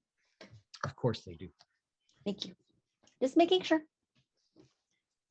Another important question. Is that marzipan? It might be. Lee And kind of yes, takes a help page yourself. out of Penn's book, and just bows and then takes a seat and then reaches for what looks like a marzipan pig. And there are a variety of sweets, chocolates, and candies to be seen as well among the food. Lara Like goes. really good marzipan. Lara kind of does a little curtsy bow and then goes and finds some candy corn, and she can see that there's some gummy bears as well, and she takes a plate of those and sits down.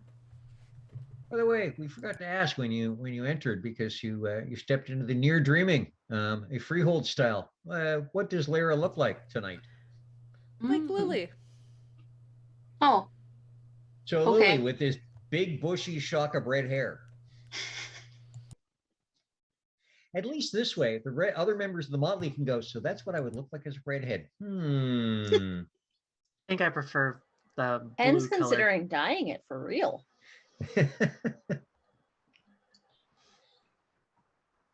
Okay. so And, yes. Speaking of Lily, she would also do a bow, and seeing what Lee had grabbed up, find maybe a marzipan, a couple of 2 different ones that are in like fruit shapes, like a strawberry and an orange, and take a seat. Penn is going to sit down and grab some chocolate covered pretzels. And Dana and Sigrun quietly talk, and even sitting near them, you can't quite, the words don't make sense as they're coming out. They just, they're having a quiet little conversation while they let you settle. And about 3 minutes later, the door opens, and this tall gentleman glides in. He's wearing much more archaic robes than most other people that you've seen, who do wear medieval style clothing, but there's kind of a modern cut to some of them, or modern fabrics. There's a lot of decoration and customization. There's a lot of color. There are tights or pants of various sorts. He's the first one you've actually seen in a robe. High black collar that wraps around his neck, fairly squared off shoulders, very long voluminous sleeves, all the way down to the floor. And when he glides in, you can't even tell if his feet are moving. He just seems to glide along the floor. His hands are tucked into his sleeves. He is extremely pale, very almost cadaverously thin, black hair, kind of short, but kind of lanky looking, very, very deep, dark eyes. And as he strolls in, he stops, he bows towards the Baroness, he straightens, he kind of gives you five a look. And then he goes and he sits down to the right of the Baroness, all silently. And as he settles in, Dana turns to the five of you and says, excellent. So we can begin. I hear that there was possibly a little issue with a red cap not long ago. A complaint has been registered with the court. Apparently, somebody took something that did not belong to them. Well, the red caps were in the, from our understanding, the red caps were in the business of stealing things that did not belong to them, and we reappropriated a few of the goods in order to potentially bring them back to their proper owners. One such article has already been returned. Well, 1.5, 2. 1.5, 2. As for the other, we were working on potentially finding the owner. That's much of what I thought, which is why we took their complaint under consideration, and we will think about it for a while. I wouldn't worry about it. It's not going to come back to you at all. As they say, the dollar stops here. Well, we do have witnesses that said that at least one of the items was stolen by the red caps. And as for the other, unclear as of yet. We trust them to a point, but only to a point. Hmm. And we believe that they are stepping over that point in making this complaint, but forms need to be kept, and you know how the dance goes. We do. Now, Well, I do at least. we had mentioned when we met you for the first time, last time, that we might have a task that we think that you would be well suited for. And at this point, the tall gentleman lays his hands on the table, and they are extremely long fingered. And they look like each finger has like 3 or 4 joints, not just the usual 2. It looks like he could palm a basketball and his thumb and his fingers would touch. And he leans forward and says, I don't think they can do the job. They are young, they are inexperienced, and this is a very complicated task. And Baroness Dana goes, I know, you have mentioned this before. Allow us to offer it first. If I may, sir, I am quite young, yes, but inexperienced I am not. And he just kind of gives you a very blank, bland look for a moment. And Dana turns to Sigrun and says, if you would. And Sigrun says, Motley, how many of you are familiar with Pinewood Theater Studios on the waterfront? 10 probably, I would assume. Does Lily know that? I'm guessing that would be a gray mare. Actually, all of you would know that. Pinewood is very, very, very well known. It is the Toronto movie and TV studios. Down on the waterfront, down on Commissioner Street in the old docklands. They have been there forever and have done huge numbers of TV shows and movies out of there. That's where they film the movies, but I would assume that there is more of a connection than that. There is, together with Revival 629, which is a younger studio just up the street on the waterfront. They are starting the writing for a pilot movie for a TV series called Perry Hotchkins and His Adventures at Wolfhart University. That's neat. Wait a minute. What's the name again? Perry Hotchkins.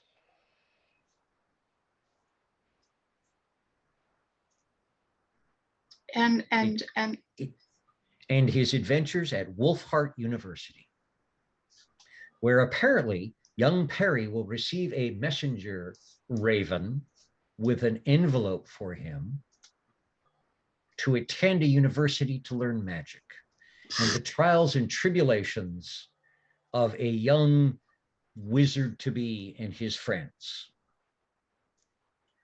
One, this makes a mockery and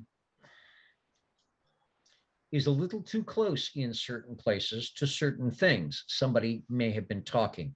Two, the way it is being, we have seen some starter scripts. It is going to spread banality and boredom and dullness. It is going to make of that a wonder. And this is contrary to what we need to exist. This will damage glamour, not add to it. Yeah. It needs to be stopped. This is also Penn's antithesis, the commercialization of art. Penn gets very stern. Like any sort of playful exterior you saw drops. It needs to be stopped. but how? That would be up to you if you would take this contract. What kind of resources are you giving us to do this? What kind of resources do you need? Well, we'll have to discuss it, but I don't think 5 changelings can take down an entire 2 studios and their production all on their own without any resources. I think we're going to need some stuff. Anything reasonable that we can offer you, we will make available to you. Who would you go to with this, if not us?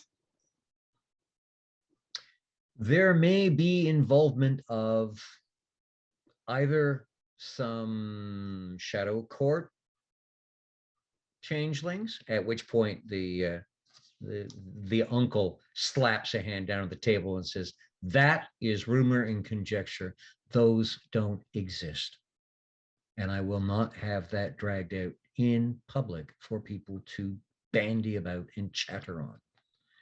And the Baroness just holds up her hand.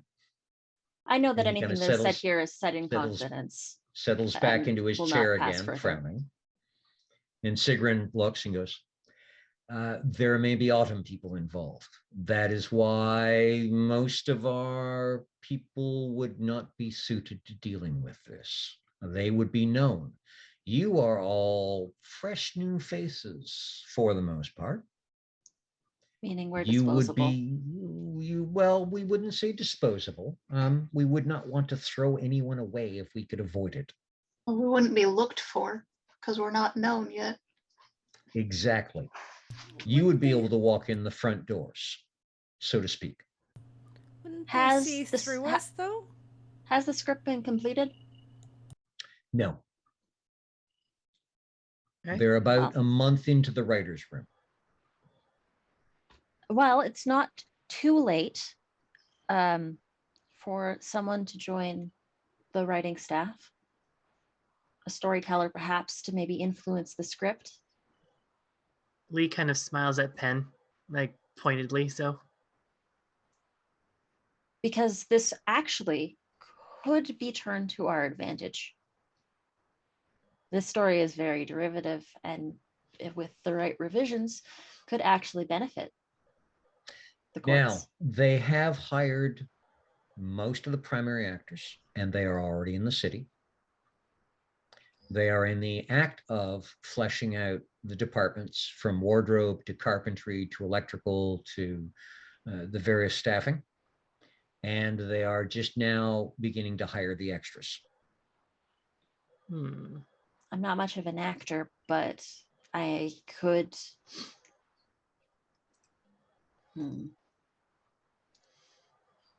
Well, do they need storyboard artists? We can check. We can assist you with finding out what sorts of openings are going on at the moment. Very least with This film this stuff. will take us a day or two. With film stuff as well, they'll may need like on the day of like PAs. They're basically just runners essentially, or gophers at the very least. That can easily get us in. They're always looking for PAs on the set, I would assume. That would get us close to at least the technical workings, camera crews, lighting crews, gaffers, that sort of stuff. What about the Why do I have unions? knowledge of this? What about the unions? I'm not part of any union. It's not a union set. They are hiring union first, but they'll also be hiring non-union. Okay, so it won't be a problem to get us in then. Okay, cool. And we might be able to arrange credentials if they're needed. Okay, so. And so Sigrun turns and looks at the Baroness, and the Baroness stands up and says, so that is what we know right now, beyond needing this to stop. Will you accept this? What are the terms? And Lara looks at Penn like, yeah, that's what I'm supposed to say, right? As if, what are the terms, deadline, and pay and compensation are, I think, the three things that we're looking for here. That's it. And Penn will give you the thumbs up. So terms. So what she said. Lily's just taking notes the whole time. Lily's just taking notes of everything. The terms are to shut down the production of this movie or alter it in a way that benefits the Fae courts. Yes, we would prefer it to be shut down. Altering it may be very difficult, but if you're able to, then that would be an interesting approach. You are talking to a person that is a storyteller and able to inspire creativity within people, which could potentially be used to provide a better story or provide a better, which would hopefully prevent the spread of the banality. Can't understand. It's supposed to be entertainment. Entertainment is supposed to make Well, more glamour. Is if the problem is the story is terribly derivative. And that's the reason why it would spread banality, is because there's so many shows and movies that are like this. Like I felt like kind of like it's been a ripoff of something, like really terribly ripped off. Yeah, I get by that problematic also. people. There is no exact deadline. The deadline is that it doesn't reach the air. I mean, yeah, I that's a term. As for compensation, this is obviously a dangerous job for a crew that you hopefully have some faith in. We have been doing work around the city that would add to our credibility. It's quite big We task, have heard, I think. And again, we have already received at least one complaint from a known member of another court, which speaks highly, actually, of your abilities. If you did not have skills, they would not have complained.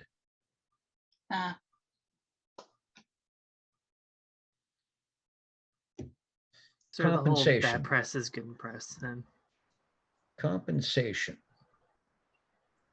What would you ask? Well, besides whatever we can offer to smooth your way in.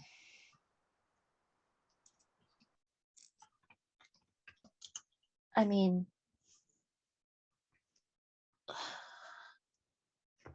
well, there are there are things that we could use potentially.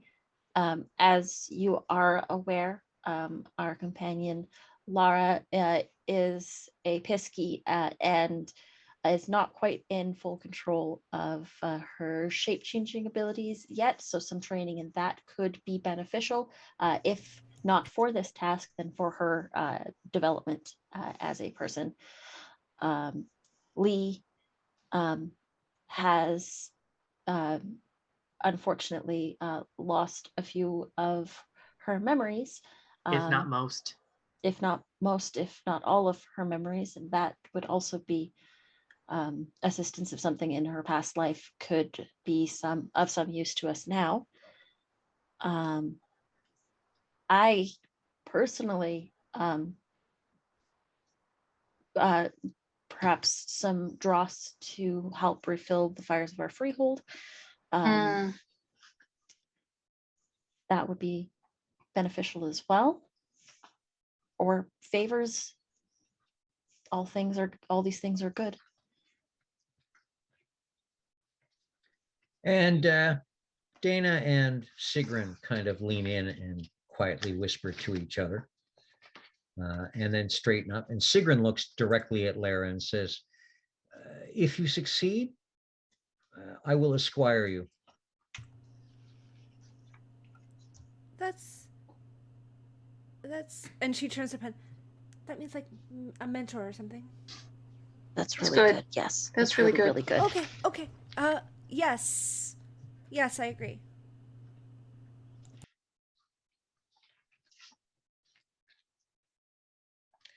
Give me a second. I was just checking names. And Dana kind of drums her fingers a little bit, says, as to the memories, and she kind of looks towards the sluagh beside her. And he goes, no, I don't play those games. I am not part of this. I have cautioned against it. They are too new and do not know what they are doing. And she goes, yes, and if they succeed, you'll help. And if they don't, you won't have to. And he frowns and goes, no, you cannot ask. And Dana smiles and goes, oh, yes, I can. And I do.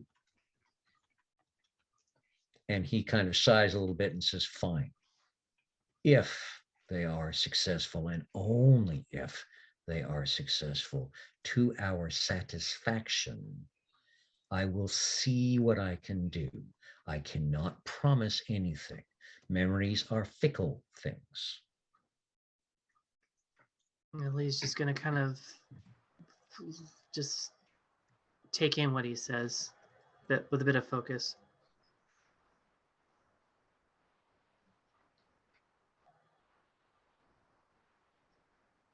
And again, it's a couple of heartbeats before Dana goes, sufficient. That is acceptable. And then turns back to the rest of you and says, and I shall arrange an invitation to the Duke's next gather and have you personally introduced to Duke Brunswick. As well, we will see what we have in our library / armory that we can offer each of you as a token of our thanks. All these things are greatly appreciated. And with any luck, we can complete this task to your satisfaction. We are going to require an oath. Oh, Witness?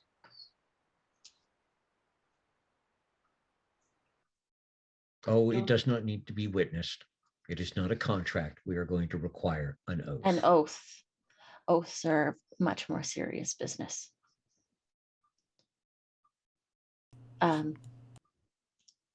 Very well. I agree, but I'll leave the agreeing up to the rest of my compatriots as well. As we are you all comfortable with this? I can agree to this. Is an oath. I agree. And Sigrun stands and says, do you herefore swear that you shall not pick up sword nor pen, that you shall not breathe nor allow a heartbeat should you fail, that your days may be dimmer and grayer should you not succeed in the acceptance of this task. I so swear.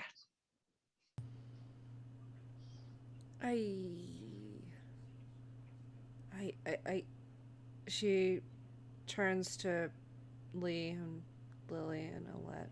I think this is Cannot really serious. Very serious. But I cannot see other way around it. This affects all of us. All of us. I don't agree unless everybody else agrees. Then I so swear I agree. Alette, how do you feel about this? I agree. Well, then we are all agreed. I agree. And the Baroness stands and says, and I give my oath that we will offer all the assistance that we may, and that compensation for your energy, your effort, your time will be fair and accepted by all parties. And you can almost kind of feel something in the air of the room, which everybody smiles, except for the Sluaw, who kind of ruins the moment by just going, fine. I still register my own feeling that this is not going to go the way you want it to go, but fine. But if it does, will you eat your words? And he just kind of quirks an eyebrow at you, stands up, bows towards the Baroness, and then glides out of the room. And just as he's passing through the door and pulling it close beside him, Dana kind of leans over the table and says, ignore him. He's an old fuddy-duddy. And I the know door just, you can tell the door is just pulled closed just that little bit harder than it could have been. I should have added that into the oath too, that if we succeed, he needs to eat his words. But you know. And she smiles and says, I would be careful. The uncle is extremely tricky. I'm very glad he's in this court. He seems like not a person to cross. I apologize for my I words. know, but he is also crossed. He is also one of the most loyal and devoted. There is nothing he would not do for this court and this city. So remember that. He might take a little bit of getting used to, but he's worth having. He's worth getting used to. So, thank you. Take a few days, figure out how you're going to approach this. Sigrun passes across a folded piece of parchment. You can reach me here. It is a phone number for my office. Leave a message. I will call you back. And anything that we can do to make things easier, we will do. We do have to stay one step removed. We don't want to get the other court. We don't want them to find out, because then it becomes, things are tense lately. You know, the fact that the Red Caps felt that they could register a complaint. The Unseelie are pushing. And I don't want things to fall apart. It would not look good. The Duke would not be happy. And High King David, should they find him again, I'm not sure whether he's been found or not. He seems to come and go as he pleases. Would be very upset if there was war running in the streets. I think anyone would be.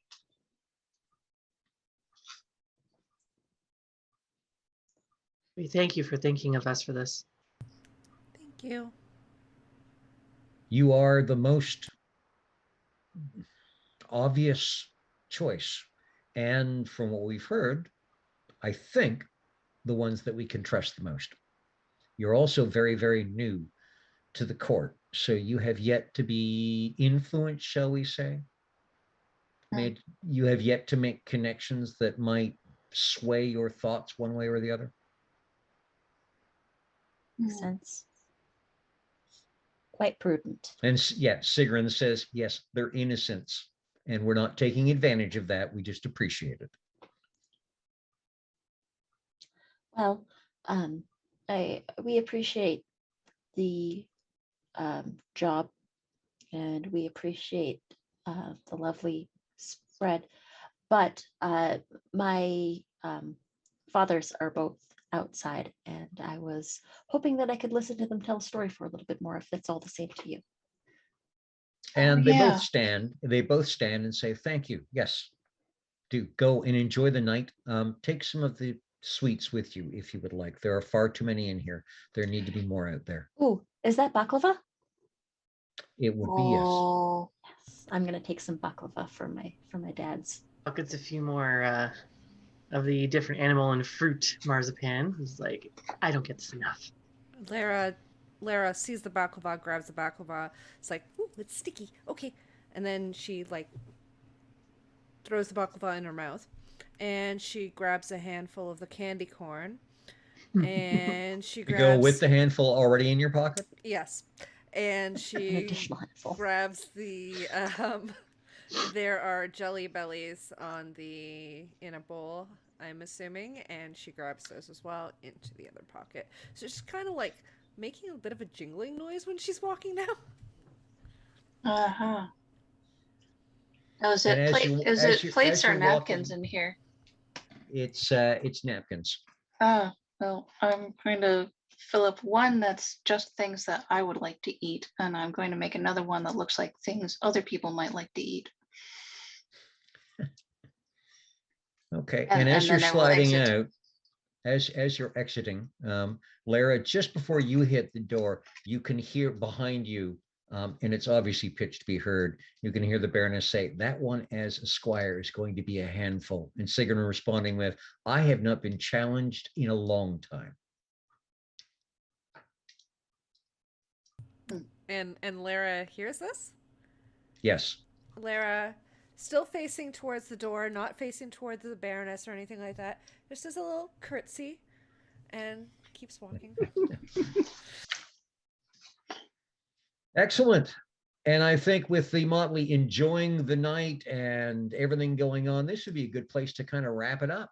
Knowing that your characters get to spend a night of listening to stories, meeting people, having fun, and enjoying yourselves. And then Lee's finishing her night off before going to bed with a little bit of a ritual.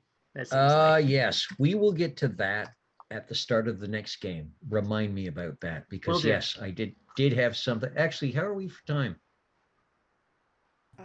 We are... I mean, we're at 3 hours. Oh. Well, yeah, we'll wrap it here. I will save this to start the next one, because the next one is going to be a lot of fun. So, ladies and gentlemen, viewers of all ages and all sorts, thank you very much for attending and enjoying with us tonight. Thank you for any subscriptions and bits and other things that you might have done down in the side or the corners. Thank you for the jokes, because I know every time there are jokes in the channel chat, and I enjoy the heck out of them. And thank you for putting up with the fact that real life happens, and we've been a little choppy up at this point, but from here on out, we should be fairly smooth and weekly for a little while until real life sticks its head up again. So let's introduce ourselves and tell the viewers where people can find you on the net, what you're doing next, where you're involved with. I know some of you do so much great stuff. And we are, I have completely forgotten. Who did we end with this time? It was Joanna we ended with. So it's Joanna we'll start with. Hello, my name is Joanna, and I was playing your very, very thieving, pisky Lara Applewood this evening. You will find me on this channel, Vancouver by Night, on Saturdays during the Vampire Takeover. And you will find me on our Patreon for some spicy, well, not so spicy, but interesting Patreon content, also involving mostly vampires. And you will find me on Twitter at Hyrule Gardner. And yeah, that's about it. I do have a small request. Vancouver by Night is starting to raise money for this year's Extra Life campaign. We will be at some point. We will be still working on arranging a 24-hour segment of streams, basically. Sometime probably in November or December, pending schedules. But my birthday is coming up soon, in the end of October. And since we are raising money for BC Children's Hospital through Extra Life, and we are playing Changeling at a children's hospital, if you did wish to give our Motley a gift for my birthday, if you could, please donate to Extra Life. The link will be in the chat. Thank you very much. That is awesome. Okay. After Lara, we go back to Lily. Lily, or Crystal, who played Lily. I have gotten switched around. Well, I'm not particularly on social media, but I'm here, and it is a good time. And Lily has snacks. Thank you very much, Crystal. And Lee. Hey everyone, it's Rose playing Lee once again, who's about to get her memories. So definitely stick around for the next episode next week. You can find me here, or you can find me coming up very, very, very soon. We just recorded our first episode, and then I think in the next couple of days, episode 2 will be recorded of the Cult of the Blood Gods, Vampire the Masquerade. It is finally starting up. I am loving my character. I'm loving the group so far. You can find that information on my Twitter and my Instagram. We're going to be playing it through Martlet Games on Onyx Path, but please keep a lookout on my socials just to make sure when it actually airs. I'm usually very good at making sure that everyone knows when we're live, and I will post that stuff. You can find it in my link tree, which is in the chat right now. But if you're not interested in going through all those links, it is at Rose Bulbasaur on both Instagram and Twitter. And if you're interested in just me just doing some fun shtick, if you will, on my TikTok, just at Rose Bulbasaur. Give me a view, give me a follow. I want to do lives. I want to say hi to people. I want to meet fans. I have a few fans. It's interesting. That is my life now. But yeah, otherwise, if you're really good in the Changeling mood, see you next week. Thank you very much. And Penn. Hello, I was Penn Devlin, your local SU changeling. I am, and I continue to be Anita or Panita or Critical Misses anywhere that you want to find me. You can find me over on my channel, Critical Misses, Saturdays for Morning Ritual, and on the 15th, which by the time this airs will be on Friday, is my series finale for the supernatural British Columbia horror game of Fear Itself, known as The Growing of the Dim. So we're going to be wrapping that series up real soon. And then we're going to get started on planning for the next season of shows that we're going to be running on the channel. So stay tuned to social medias to find out what that is. And last but not least, Alette. Hi, everybody. Kitty Kimchi here. And tonight I was playing your mischievous Puka. You can also catch me on Vorpal Tales, where I'll be stabbing Nazis in the ankles. Let's see. You can also catch me on Martlet Games. We are in the process of filming Indie Anarchs, where I will be playing an ex-Black Panther Bruja Titi. Whoa. And any updates, you can follow me on Twitter at, yep, she's Blasian.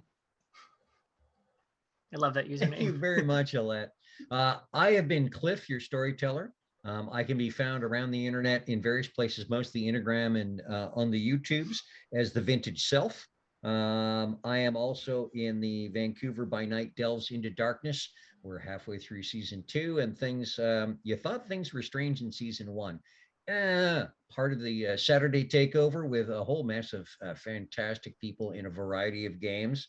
Um, Vancouver by Night, check out the Patreon, first of all. It doesn't cost very much, and the content there is amazing.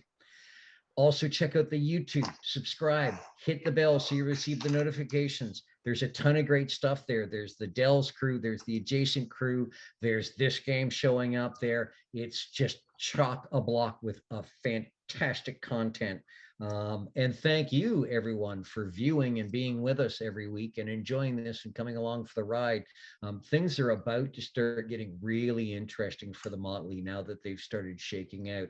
And potentially, we still have to confirm this, either next game or the one after, but I think it's next game, we'll be having a special guest appearing. So tune in next Wednesday and see where things are going to start getting a little crazy. Have yourselves a wonderful night. Be well, be safe, and be fantastic. Sweet dreams.